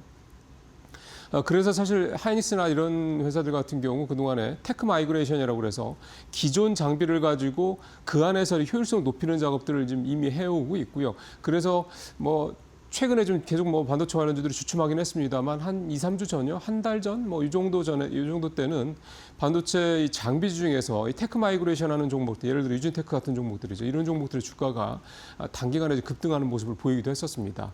그런데 지금 이제 삼성전자가 엊그제 얘기를 좀 했죠. 이 10세대 1나노, 10세대 10나노급 6세대죠. 10나노급 6세대 1C 요 D램 공정으로 좀 공정 전환을 하겠다 이 얘기를 했습니다. 이거는 삼성전자가 좀 제일 먼저 이 3개 그러니까 삼성, 하이닉스, 마이크론까지 이 3사 중에서 제일 먼저 공정 전환을 하는 거라고 좀 보면 되는 거고요. 이 작업을 본격적으로 진행을 해서 현재 월 6만 장 정도인 이 페이퍼 이 생산량을 월 20만 방까지 늘리겠다 이렇게 좀 얘기를 하고 있고요. SK하이닉스도 내년부터 본격적으로 작업을 진행해서 내년 말쯤 HBM을 제외한 나머지 작업은 이 1C 공정으로 들어가겠다 이렇게 얘기를 하고 있습니다. 그러니까 좀 빠르게 삼성과 SK가 차세대 공정으로 그러니까 선단 공정으로 공정 전환을 좀 시작하고 있다 이런 얘기가 좀 되는 거고 이게 이제 이렇게 되면 삼성은 뭐 내년 상반기 후반이나 하반기 초, SK는 하반기 후반 뭐 이런 식으로 해서 이제 1C 공정으로 이제 이 메인 공정이 넘어가는 이런 효과가 나오고 그만큼 생산성이 또는 캐파가 늘어날 수 있는 그런 여지가 있다 이렇게 좀 말씀을 드릴 수가 있겠습니다. 중요한 거는 그러면 이제 이렇게 두 회사가 차세대 공정으로 공정 전환을 좀 빠르게 넘어가게 되면 어느 쪽에 이제 포커싱이 특히 소부장 쪽이죠 될 거냐라는 부분을 좀 살펴보면은요 EUV 이제 극자에서 노광기 쪽, 그다음에 드라이 포토레지스트 쪽. 드라이 PR 쪽이죠. 그다음 이 코팅 장비 쪽입니다. 드라이 포토레지스트 코팅 장비. 그다음에 레이저 열 처리 장비. 레이저 어닐링이라고 보통 얘기를 하죠. 있죠. 웨이퍼 메모리 테스터하고 버닌 테스터 쪽. 테스터 쪽이 두 가지가 다 들어가고요. 그다음에 ALD라고 하는 원자층 증착 장비, PE라고 하는 플라즈마 식각 장비, 그다음에 CVD라고 하는 이 화학 기상 증착 장비 이런 증착 장비들하고 세정 장비 쪽으로 이제 장비에 대한 수요가 좀 나타날 수 있다. 그렇게 좀 볼 수가 있겠습니다. 그래서 이제 소부장 쪽으로 분위기들이 조금씩 옮겨간다는 얘기들 좀 계속 기대감도 나오고 있는데요. 이렇게 본격적인 증설, 또 신규 팹 건설, 그 다음에 테크 마이그레이션 등등등 뭔가 장비주들에 대한 어떤 그런 이 두 IDC의 어떤 여러 가지 투자들이 하나씩 가시화되고 있다. 이렇게 이해를 좀 하시면 되겠고요. 또 하나가 이 반도체 쇼티지 관련해서 추가로 하나만 더 말씀드리면 엔비디아가 요 며칠 사이에 굉장히 중요한 얘기를 하나 한 게 내년에는 AI 서버에 LPDDR 이 메모리를 쓰겠다, D램을 쓰겠다 이렇게 얘기를 했습니다. 이 LPDDR은 원래 휴대폰용으로 주로 사용되는 메모리 반도체 D램이거든요. 그러면 생각해 보시자고요. 이게 만약에 휴대폰으로 주로 쓰던 게 AI 서버 속으로 간다 그러면 AI 서버에 지금 뭐 여러분들 잘 아시는 것처럼 엄청나게 좀 에너지나 투자가 집중되고 있는 걸 생각을 하면 휴대폰으로 갈 원래 예정이었던 LPDDR 이 D램이 AI 서버로 갈 가능성이 높습니다. 가격도 더 쳐줄 수도 있고요. 이렇게 되면은 지금 D램 쪽에서 HBM 물론이고 뭐 앞서 말씀드린 대로 GDDR7 뭐 그다음에 뭐 DDR 뭐 5 이런 식으로 계속 쇼티지가 일어나고 있다고 하지 않습니까? 그러면 이제 그동안 그래도 좀 덜 했던 LPDDR까지 쇼티지가 발생할 수 있다. 그러면은 D램 전반으로 이 쇼티지가 발생할 수 있다는 얘기는 결국 가격의 급등으로 이어질 수밖에 없는 상황이다. 그러다 보니까 적어도 내년까지는 SK와 삼성전자의 이 메모리 쪽에서의 이 어떤 수익이 굉장히 시장에서 예상한 것보다 더 커질 수도 있다. 실제로 엔비디아는 그렇게 되면은 2배 정도 가격이 오를 것이다. 이런 얘기까지 좀 하고 있습니다. 자, 이제 빠르게 국내 뉴스 3가지 좀 전달해 보겠습니다. 스테이블코인 입법이 좀 표류하고 있습니다. 원래 연내 제목에서 보시는 것처럼 연내 법안이 좀 나올 것으로 좀 예상을 했는데 디지털 자산 기본법은 좀 나와 있는데 이게 지금 정부하고 그러니까 정부 여당하고 그다음에 이제 그 금융 당국 쪽하고 조금 이제 불협화음이 좀 있는 상황인데 불협화음이라기보다는 갈등 뭐 이런 쪽보다는 서로 의견이 좀 다른 거죠. 보시죠. 발행 주체 문제, 해외 동향도 그렇고 국내 논쟁도 그렇고 학계에서도 별로 지금 이렇게 급하게 가는 거에 대해서 이렇게 긍정적으로 보지는 않습니다. 금융 당국도 역시 학계랑 좀 비슷한 입장이라고 보면 되고요. 한국은행도 마찬가지입니다. 그러니까 발행 주체가 한국은행은 은행만 해야 된다 이렇게 얘기를 하고 있는데 정부 여당은 그럴 거면은 스테이블코인 뭘 하냐 이런 거죠. 비은행을 포함해서 기업들한테도 지금 다른 데서 가는 얘기처럼 미국에서 나오는 얘기들처럼 기업들도 스테이블코인을 만들 수 있어야 된다 이렇게 좀 얘기를 좀 하고 있는 겁니다. 이 발행 주체 문제부터 시작해서 그다음에 한국은행이 또 최근에 보고서를 내서 이제 한국은행은 반대를 하는 거죠. 사실 따지고 보면. 자기네들 좀 그 디지털 통화도 좀 만들고 있으니까 젠순항이 좀 GPO도 매진됐다는 얘기를 했네요. 네. 이러다 보니까 한국은행에서는 일단 기본적으로 반대 입장이라고 보시면 되는 거고 금융위도 상당히 좀 한국은행 입장이 조금 이제 약간 이제 결을 좀 비슷하게 하는 분위기입니다. 가장 또 한국은행이 중요하게 얘기하는 거는 소비자 보호 대책이 아직까지는 좀 전무하다 이런 얘기를 하는 거고 이러다 보니까 정부나 여당 또는 이제 업계에서는 이러다가 미국의 테더라든가 이런 쪽에 다 뺏긴다 시장 이렇게 얘기를 좀 하고 있는 거죠. 스테이블 코인이 왜 이재명 대통령이 대선 공약으로 넣었었느냐. 결국 AI 소버린 AI를 하겠다는 것처럼 스테이블 코인도 소위 말하는 소버린 스테이블 코인을 하겠다 이 얘기거든요. 원화 스테이블 코인을 만들겠다라는 게. 그러니까 이제 이 부분과 관련해서 좀 계속 이거 가지고 지금 벌써 몇 달째 공방이 벌어지는 상황이기 때문에 이렇게 되면 사실은 부처 간에서는 결론 못 냅니다. 결국 또 대통령이 뭔가 결론을 내줘야 되는 상황으로 또 가는 게 아니냐 이렇게 생각이 좀 듭니다. 자, 은행주 얘기 좀 해보죠. 사실 스테이블 코인도 마찬가지긴 합니다만 역시 이 은행주도 역시 형이 좀 여러 가지로 좀 긍정적인 얘기와 좀 부정적인 얘기들을 좀 혼재하고 있는 그런 상황입니다. 일단 주가를 보면 많이 사실은 올랐습니다. 은행주들도 올해 들어서 약 한 52% 가까이 올랐는데 문제는 은행주보다 코스피가 더 올랐다는 거죠. 코스피가 지금 그만큼 최근에 좀 조정을 받아도 63% 오른 거니까요. 자, 보시죠. 그러면 이제 이 은행주들이 지금 어떻게 될 거냐 이 부분인데 최근에 한 증권사에서 내년이 은행주들이 국민주가 되는 원년이다. 될 것이다라는 그런 리포트를 내놔서 좀 주목을 좀 받고 있습니다. 그러면 국민주가 되려면 어떤 조건들이 있어야 될까요? 기본적으로 좀 안정적인 성장을 꾸준히 해야 된다는 얘기입니다. 흔한 말로 이제 미국식으로 이제 차트가 우상향을 꾸준히 해야 된다. 이제 이런 얘기가 좀 되는 거죠. 차트가 우상향을 하려면 실적이 꾸준히 계속 좋아야 된다는 얘기입니다. 사실 실적 문제만큼은 은행주들이 뭐 크게 걱정을 하지 않아도 될 것 같다는 얘기가 들고 왜냐하면 뭐 이재명 정부 들어서 뭐 가계대출 규제를 하니까 은행들의 어떤 수익성이 좀 떨어진 게 아니라 생각을 하는데 아닙니다. 지금 기업 투자를 굉장히 활성화시키고 있기 때문에 소위 말하는 이제 기업 금융 쪽은 굉장히 좋아지게 됩니다. 올해도 좀 그렇고요. 그러다 보니까 그 부분은 크게 걱정하지 않아도 될 것 같고 환율 문제와 관련돼서도 뭐 환율이 이렇게 오르면 아무래도 좀 뭐 그때 얘기했던 뭐 CET1 같은 거 보통 자본 비율 같은 이런 데서 이게 좀 14% 이하로 떨어지니까 은행주들이 뭐 배당을 할 수 있는 여력이 줄어드는가 이런 얘기도 하는 건데 그것도 1,500원 넘기 전에는 크게 걱정하지 않아도 된다라고 은행 쪽에서 이미 밝힌 바가 있고 그래서요. 중요한 거는 더 좋은 게 세제 혜택도 좀 도입이 되고요. 배당 관련해서 배당수도 분리과세 배당이 되면 아무래도 배당을 많이 줄 수 있는 회사가 더 유리하겠죠. 또 하나가 비과세 배당이라는 게 도입이 될 가능성이 있습니다. 이게 도입이 좀 되면은 개인 투자자한테는 배당을 받는 거에 대해 세금도 안 내는 거니까 상당히 좀 의미가 있게 되는 건데 감액 배당이랑 비슷한 얘기가 좀 되는 거죠. 우리금융지주가 올해 4분기에 일단 이거를 먼저 도입을 하고요. KB, 신한, 하나 나머지 3대 금융지주사들도 2027년쯤 도입을 하겠다는 얘기가 좀 나오고 있습니다. 그러니까 은행주들은 화려하진 않은지 모르겠지만 배당 많이 주고 꾸준히 성장을 하고 이렇게 이제 볼 수 있다 이런 얘기가 좀 되겠습니다. 그래서 어찌 보면 은행주들이 금융주 중에서 이게 약간 뭐랄까요 무게 중심을 딱 잡아주는 그런 상황들이 계속 되지 않겠느냐 이런 기대감도 좀 가져봅니다. 그러니까 우리가 은행주가 좀 뭐 반도체라든가 뭐 이런 뭐 조방원전 같은 이런 섹터들처럼 주도 섹터가 되지는 힘든데 화려하진 않지만 문득 보면은 그새 이렇게 주가가 올랐어 이런 어떤 기분. 그 다음에 배당을 많이 받고 배당 이렇게 많이 들어왔어 이런 어떤 종목으로 좀 성장하고 있다 이런 얘기를 좀 말씀드리는 겁니다. 마지막은 이제 IMA 종합투자계좌 이건데 이 좀 자격을 갖춘 2개 회사가 선정이 최근에 됐죠. 한투하고 미래에셋 2 회사가 좀 됐는데요. 보시죠. 표를 한번.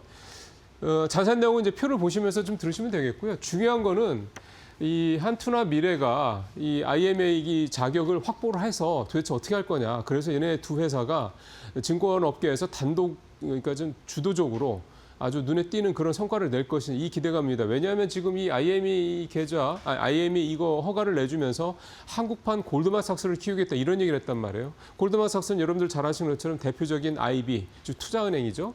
이거를 과연 이제 두 증권사가 할 수 있겠느냐라는 건데 한투는 굉장히 적극적입니다.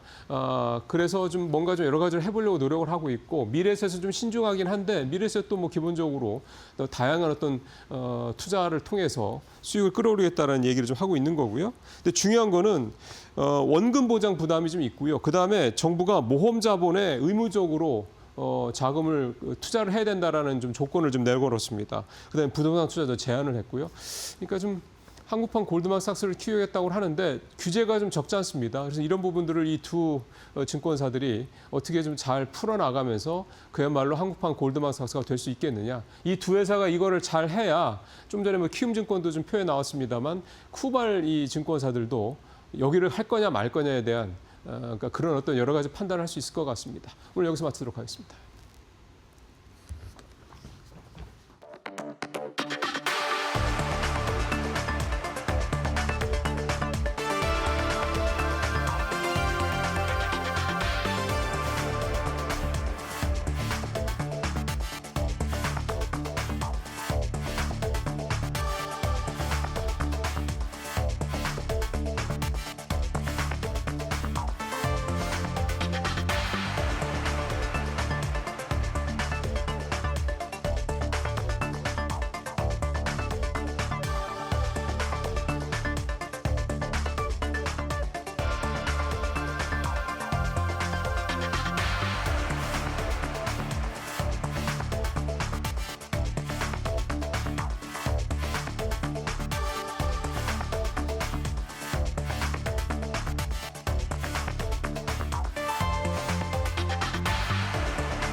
네, 마켓 비하인드 이어가도록 하겠습니다. 엔비디아가 종전에 드디어 이 실적을 발표를 했는데 물론 잘 나올 거라고 예상은 했지만 그 예상보다도 더 잘 나와줬습니다.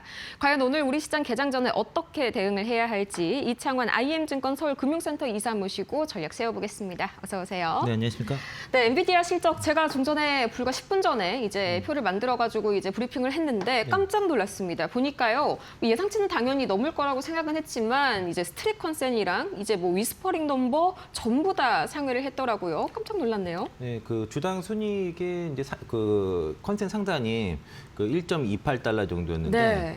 그러니까 1.26 정도였는데 위스퍼링 넘버가 1.28이었고요. 네, 1.3이 나왔으니까 이제 그 시장의 컨센보다 높아진 눈높이를 초과한 상회한 그런 실적이 나왔다라고 볼 수 있겠고, 그리고 매출도 뭐 전년 대비해서 62%, 전분기 대비 22% 증가했고 조정 EPS가 이제 60% 증가를 했습니다. 특히 이제 데이터 센터 매출 같은 경우가 512억 달러니까 예상치 그 493억 달러를 뭐 훌쩍 넘어갔다라고 볼 수 있겠고요. 네. 블랙앱 기반의 수요가 사상 최고치였고 이런 그 추론 같은 경우가 그 전 세대 대비해서 10배 정도 효율이 나타났다는 겁니다. 네. 게임 부분이 살짝 컨센보다 한 1% 정도 미달했지만 그 어떤 실제 크게 영향을 주는 이슈는 아니었고요.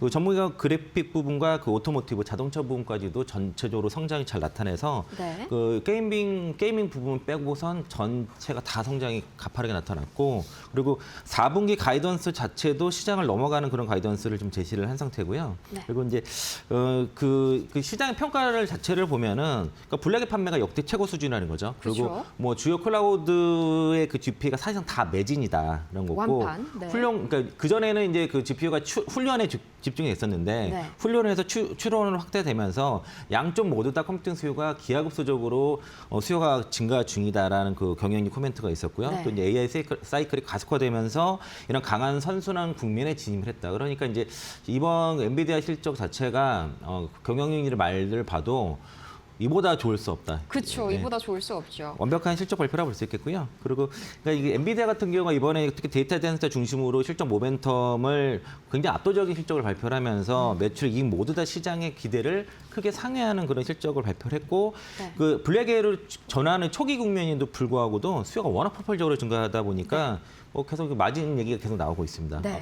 제가 들어올 때 한 시간에 지금 몇 % 올라가네요? 지금 6% 올라가네요. 제가 들어올 때 한 3% 정도였는데 그렇죠. 그러니까 지금 옵션 변동률이 플러스 마이너스 한 7% 내배 정도 됐거든요. 네. 그러니까 이제 저 정도 변동성 나올 수 있는 겁니다. 야, 근데 다행인 게 마이너스가 아니라 플러스로 쇼크를 쓰면 이제 마이너스 위로 6% 올라갔죠. 빠졌을 수도 네. 있어요. 그리고 그 게이밍 부분만 약간 분기 역상정이기 때문에 크게 대세는 지장이 없는 좀 것이고요. 미미하지 않습니까? 네, 그 다른 부분이? 부분은 다 안정적이었고, 그러니까 4분 가이던스가 중요했는데 그거 역시도 주었고요. 그리고 이게 이제 그 캐펙스 투자 자체도 확정 국면으로 계속 얘기를 하고 있습니다. 네. 그러니까 이제 그 투자 관점에서도 AI 캐펙스가 투자가 계속 이어질지를 봤는데 이것도 지속 확대가 얘기하고 장기적인 성장성이 오히려 더 가시화가 더 명확히 됐다는 게 되게 네. 중요한 부분이고요. 그래서 AI 투자 사이클이 이제 훈련 중심에서 추론으로 확장되면서 GPU 서버 네트워크 전반적으로 장비 수요가 구조적인 그 성장 그런 부분들이 강화되는 것들이 확인됐기 때문에 오늘 저는 급반등은 충분히 납득이 된다. 네. 그러면 이제 오늘 그동안 이제 엔비디아 실적 우려 때문에 주가 눌렸던 그 삼성전자, SK 하이닉스 그렇죠. 중심으로는 상당한 강한 반등이 나올 수 있는데 기대가 되네요. 제가 반등이라는 표현한 거는 정고점을 바로 넘어갈 수 정도로 바로 가기는 어려운 게 12월 달에 그 이번에 FOMC 그 회의록에 보면 네. 12월 달 금리 동결이 지금 상당히 좀 유력해졌기 매파적이었죠. 때문에 그래서 시장에 지금 그 조정이 AI 버블론 자체는 사실 핑계고 결과적으로는 달러 유동성 부동 때문에 시장이 눌린 거고 네. 그 기반으로 뭐 암호화폐라든가 기술주들이 주가가 빠졌던 거거든요. 그러니까 이제 그 엔비디아 실적 발표는 AI 거품론을 잠재워 오면서 그 주가의 저점을 바닥을 잡는 그런 역할을 할 것이고 네. 정고점 뚫는 것들은 이제 그 달러 유동성이 풀려야 된다라고 좀 볼 수 있겠습니다. 자, 그러면은 제가 이 현재 6% 가까이 강세 보이고 있는 엔비디아 주가를 한마디로 좀 어떻게 표현할 수 있을까 고민을 해봤는데 이게 이건 것 같습니다. 이제 전교 1등이 수능에서 올 1등급을 맞겠지 기대를 하고 있었는데 수능 만점지 성적표를 들고 온 거죠. 그러니까 시장이 이렇게 좀 환호를 하고 있다라고 할 수가 있겠는데 뭐 아까도 AI 버블 논란 말씀을 해주셨지만 저는 그건 살짝 궁금하더라고요. 비단 이 AI 버블이 엔비디아만이 현재 촉발시키고 있는 건 아니지 않습니까? 근데 엔비디아가 또 워낙 깜짝 놀랄 만한 이런 실적을 발표를 했으니까 이걸 완전히 좀 잠재울 수 있을지 아니면 좀 메타나 아마존 같은 데에서 좀 약간의 자부분 남아 있을 수가 있을지 그게 궁금하네요. 그러니까 엔비디아 실적 발표 자체가 그 거품론을 좀 잠재웠을 만한 그런 내용으로 발표를 했고, 그쵸. 그러니까 AI 버블로에 나왔던 것들이 이제 그 IT 버블과 좀 유사한 그런 뭐 파이낸싱 문제라든가 그런 이제 그 부채 문제 이런 것들이 부각이 됐었는데 네. 제가 앞서 그 말씀드린 그 시장의 조정 이유가 AI 버블로는 단순히 핑계일 뿐이고. 그 유동성 때문이다. 그러니까 네.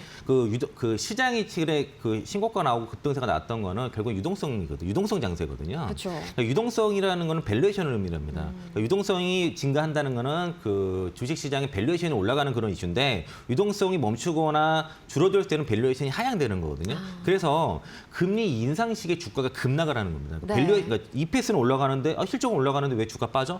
밸류에이션 하락인데 지금은 그 밸류에이션 상향이 지금 멈췄기 때문에 그런 거고요. 다만 이제 그거를 이제 EPS 증가로 인해서 주가는 올라갈 수 있는 네. 거죠. 그러니까 밸류에이션은 그대로인데 EPS가 올라가면 주가는 올라갈 수 있는 건데 그 밸류에이션이 같이 올라갈 때 주가가 급등세가 나는 거고 지금은 그러면 주가 급등보다도 반등 정도로 좀 인식하시면 좋을 것 같습니다. 네, 실제로 좀 유동성이 바닥이 났다는 신호들이 곳곳에서 좀 많이 들려오고 있죠. 뭐 밤사이 달러 인덱스는 다시 한번 100선을 돌파하는 그런 강달러 흐름이 나타났고요. 근데 이제 우리 시장에는 어떤 영향을 오늘 미칠지가 중요할 것 같은데 이게 뭐 실적 발표 후에 재료 소멸이 난다고 하기에는 반등이 상당히 좋은데요. 오늘 삼성전자, 하이닉스 추가적으로 비슷한 좀 강세 만들어낼 수 근데 있을까요? 하이닉스가 상당히 더 강한 반등이 나타날 거고요. 네. 이번에 이제 엔비디아 실적 우려 때문에 둘 다 조정이 왔는데 하이닉스는 21선이 깨졌고 네. 삼성전자는 장중 41선이 깨졌었습니다. 그렇죠. 그러니까 이제 빠진 그 주가 폭은 비슷한데 추세 자체는 하이닉스가 훨씬 더 강했습니다. 그럼 네. 올라가는 건 하이닉스가 좀 더 강할 것 같고요. 그 반도체주 전반으로 오늘은 이제 시장의 투자 심리가 상당히 격복되는 현상이 벌어질 거라고 좀 보고 있어서 그래서 저도 최근에 이번 조정에 그러니까 물론 제가 하이닉스가 얼마 샀다는 말씀드렸는데 어제도 한 55만 원대에 샀어요. 매수를 조금씩. 어제도요? 제가 일부 네. 샀다는 얘기는 그러니까 주로 많이 산 가격대가 27에서 34대고 지금은 계속 이제 주가가 좀 생각보다 빠지면 네. 조금 더 추가 이런 식으로 좀 대응을 하고 있고요. 삼성전자도 어제 좀 9만 5천 얼마 96,500원 진짜 저가게 일부 좀 추가를 했습니다. 아직까지도 뭐 충분히 매력적인 그래서 가격이라고 오늘 갭이 보시는 너무 거네요. 세게 네. 떴을 경우는 쫓아가지 마시고요. 네. 그 외국인들이 선물 옵션 합성 포지션에서 여전히 3천억 이상 손실이거든요. 그러면 어떻게든 주가를 또 누르려고 할 그쵸. 겁니다. 그러니까 삼성전자, SK하이닉스 주가를 누르려고 할 때 12월 둘째 주 목요일 선물 옵션 동시 만기일까지는 어떻게든 주가를 눌러야 되는 상황이라서 그래서 누르려고 분명히 들어올 겁니다. 그 전에 또 한 번 저가면서 기회가 오겠네요. 그럴 때 네. 매수하시고요. 올라갈 때 쫓아가시지 마시고 지금은 올라갈 때 쫓아가면 물리는 장이기 때문에 그쵸. 그래서 내가 보던 종목들, 모멘텀이 있는 종목들, 실적 좋은 종목들은 기다렸다가 눌러줄 때, 외국인들 눌러줄 때 그때 잡자 말씀드리겠습니다. 네, 오늘 뭐 분명히 뭐 거의 상승이 예상이 되는 그런 장인데 추격 매수는 오늘은 조금은 약간 자제를 하셨다가 이제 잠시 후에 조금 더 흔들리는 그런 장이 나타나면은 저가 매수에 나서 보시라는 점까지 짚어주셨습니다. 그러면은 또 이제 하이닉스의 내년 디램 영업이익률이 거의 70%고요. 뭐 삼성전자도 50% 이상 이제 갈 거라는 말이 나왔지 않습니까? 얼마 전에 가격도 엄청나게 올렸고요. 이게 지금 뭐 가격 결정력이 그만큼 어마어마하다는 건데 이 전망 내년 어떻게 좀 판단을 해주실까요? 그 디램 영업이익률 그 70% 얘기는 그 키움증권에서 네. 얘기를 한 거고요. 그러니까 내년에 키움증권에서 내년 연도 그 하이닉스 영업이익을 80조로 상향하면서 디램 영업이익률 70%뭐 이상 그 급등할 것으로 보고 있고 네. 이런 디램의 영업이익률이 역사적 기록이 나올 거로 예상을 하는데 주요 지금 증권사들 컨설을 다 모아 보니까 하이닉스는 내년도 평균치가 54.4% 그 영업이익 네. 그 평균 54.4% 영업이익이 나올 것 같고 디램 같은 경우는 평균 60% 이상의 영업이익률을 예상하고 있습니다. 상당하네요. 키움 같은 경우는 7% 이상이고 삼성전자 같은 경우가 그 DS 부분 반도체 부분이 내년 평균 영업이익률 컨센이 평균치가 34.3%고요. 네. 그리고 그 57% 디램 영업률은 57%까지 보는데 이거는 이제 주로 그 메리츠에서 좀 높게 좀 보는 것 같습니다. 그래서 네. 이제 이 얘기는 결과적으로 이 가격 협상력이 완전히 공급자 위주로 지금 진행이 됐다는 것이고 그렇죠. 그리고 지금 주요 기업들이 재고 축적이라든가 그런 걸 하기 위해서 투기적 성향으로 지금 멀티부킹 하고 있는데 5중, 6중 발주하고 있습니다. 정확한 의미가 뭘까요? 그러니까 이제 내가 필요한 거는 그 100인데 네. 500%, 600% 뭐 500개, 600개 더 많이 주문을 그러니까 해놓는다는 그 한 번 발주할 거를 5번, 6번 발주하는 거죠. 그런 식으로 해서 그렇게 해야지 그나마 원하는 물량의 그 반도체를 수요가 정말 폭발적이다 못해 넘쳐나네요. 갈 수 네. 있고 그리고 이제 그 앞으로 이제 반도체 투자할 때 조심해야 될 점은 지금 그 삼성전자라든가 SK하이닉스가 그 HBM 쪽에 캐펙스를 그쪽에 투자를 하다 보니까 네. 상대적으로 이제 범용 메모리 쪽에는 그 팩스를 늘리지 않고 있거든요. 그쵸. 그러면서 쇼테지가 좀 나는 건데 언젠가는 분명히 삼성전자가 증설을 할 거거든요. 네. 그때 조심하면 됩니다.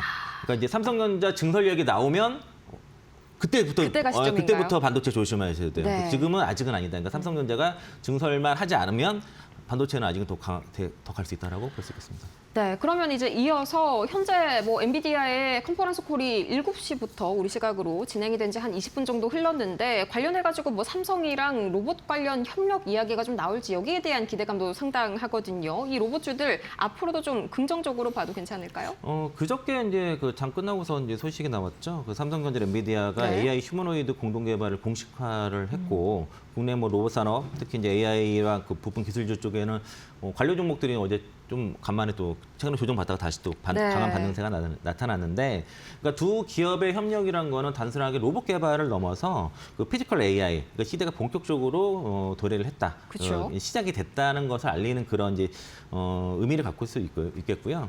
그리고 AI 휴머노이드 로봇 같은 경우가 결과적으로 미래 성장 동력임을 서로 확인을 했고 여기에 대해서 협력을 한다는 것이고 네. 거기에 대해 들어가는 칩을 다 삼성전자가 이제 만든다는 것입니다. 그리고 엔비디아 같은 경우는 AI 칩뿐만 아니라 아이작이라든가 옴니버스 플랫폼을 통해서 그 AI 로봇 AI 학습을 좀 주도를 하고 있고 네. 그리고 이 플랫폼에 삼성전자가 이 플랫폼을 삼성전자가 활용한다는 그런 게 된다는 거죠. 네. 그럼 그걸 통해서 글로벌 AI 로봇 그 생태계에 대한 표준을 좀 만들고 그 삼성이가 거기에 따르고 이걸 가지고서 이제 개발을 하다 보면은 네. 개발에 대한 속도도 높아지고 성공 가능성도 상당히 높일 수 있다는 것이고 이렇게 통해서 그 로봇 그 플랫폼과 부품 공급망을 구축을 하면서 이제 피지컬 AI 생태계 자체를 구축을 하면서 거기에 관련된 기업들이 수혜를 보는 것이죠.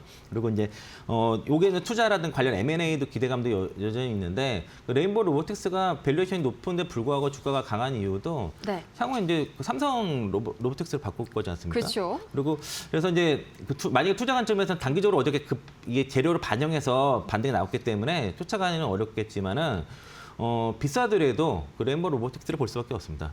삼성에서 직접 하기 때문에 다만 이제 협력 공식화로 인해서 단기 급등에 따른 차익 매물은 나올 수 있다는 걸 유의하시고요. 장기적인 관점에서 여기 수혜를 좀 선별을 해야 되는데 네. 좀 편한 게 없어요. 편한 게 없기 때문에 일단 만약에 본다고 하시면 레인보우 로보틱스를 보시는 거는 맞을 것 같다. 라고 보고 있습니다. 계속해서 레인보우 로보틱스를 좀 보는 게 좋을 것 같다라고 말씀을 주셨는데 또 계속해서 뭐 다음 질문으로 좀 이어가 보도록 하겠습니다. 이 보자면은 계속해서 이제 뭐 엔비디아 실적도 발표가 났고 이제 오늘 밤엔 또 고용 보고서까지 기다려주고 있는데 관련해가지고 이게 약간 좀 고용 쪽에서 흔들리면서 오늘 시장이 살짝 좀 무너지지는 않을까 약간 그런 우려감도 있는데요. 일단은 그동안 시장에 조정 받았던 이유가 이제 뭐 달러 유동성에 대한 그 우려도 있었지만은 명목상으로는 AI 버블론과 엔비디아 실적에 대한 우려였거든요. 네. 그게 이제 시장을 눌렀던 이유였고 그게 오늘 불확실성이 해소가 됐고 오히려 시장의 그 우려라든가 기대를 훨씬 넘어서는 그런 실적을 발표했기 때문에 그 AI 버블론에 대해서는 일단 좀 잦아들 겁니다. 다만 이제 그다음부터는 이제 그 거시 경제의 불확실성, 특히 이제 금리 부분에 대해서 앞으로 초점이 맞춰질 거고. 금리요. 예, 이제 10월 FOMC 회의록의 의서록에 봤을 때는 대부분 여러 의원들이 이제 금리 인하에 대한 얘기를 했지만 또 그 이상의 또 의원들이 그렇죠, 금리 동결에 대해서 이제. 더 강조를 했기 때문에 이제는 이제 12월 FOMC로 이제 시선이 좀 옮겨질 가능성이 높고 보고요. 네. 그리고 금리 정책에 대한 내용이 나올 때마다 이제 그런 불확실성이 반영되면서 주가가 이제 그 시장이 변동성을 좀 보여줄 가능성이 있습니다. 일단은 그 엔비디아 실적 관련된 때문에 그 조정을 받았던 섹터들은 반등 나올 것이고 네. 그 동안에 견조했다던가 금리에 민감한 섹터에서는 좀 주가가 변동성이 좀 나타날 수 있기 때문에 네. 그래서 이 부분에 대해서 좀 다소 좀 유의할 필요가 있을 것 같고 그리고 지금 외국인 주도로 지금 매도가 나오고 있는데 앞서 좀 말씀드린 것처럼 지난주에도 말씀드렸는데 이 선물업체 동시만기까지 현재 외국인이 여전히 그 파생해서 그렇죠. 3천억 이상의 상당 부분. 대규모 손실을 보고 있어서 어떻게든 누르려고 할 겁니다. 그래서 지금 뭐 선물을 더 매도를 하기에는 너무 많아요.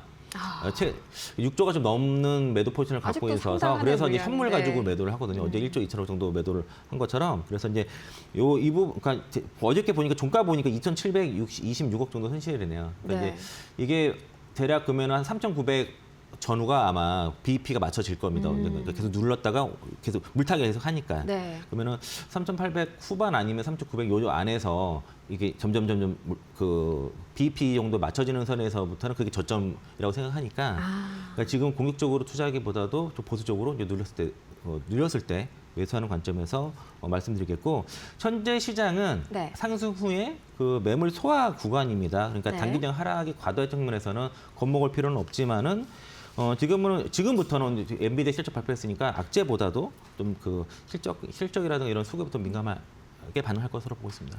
네, 뭐 시장 오늘 이슈 자체는 좋았지만 아직까지 외인들의 포지션으로 봤을 때에는 한 번 더 좀 시장을 흔들고 갈 만한 가능성이 높다. 그리고 거기에서 저점 매수를 하는 것이 유효한 전략이다 말씀을 주셨습니다.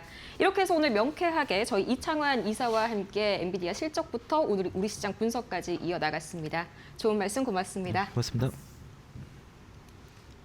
네, 오늘 우리 시장 다시 한번 엔비디아의 깜짝 실적에 힘입어서 날아올 수 있을지 잠시 후 이어지는 마켓나우 1부에서 더 자세한 전략 세우시길 바라고요. 오늘도 저희 계속해서 추가적인 전략들 확보 도와드리도록 하겠습니다. 이 삼성전자와 SK하이닉스 지금 이 시각 엔비디아가 거의 7%, 6% 이런 강세를 보여주고 있는데 거기에다가 이제 좀 전에 말씀드렸던 바와 같이 이 영업이익 상향에 대한 기대감도 엄청납니다. 이 부분 집중해서 보셔야겠고요. 또 추가적으로 엔비디아 컨퍼런스 콜에서 관련된 협업 이야기들이 나올지 또 디램 관련 발언은 어떤 게 나올지 이 귀 쫑긋 세우시고 끝까지 집중해 보시기 바랍니다. 그럼 저희는 이 바로 이어지는 마켓나우에서 더 자세한 소식과 함께 투자 전략 가득 들고 오겠습니다. 오늘도 함께해 주신 여러분 고맙습니다.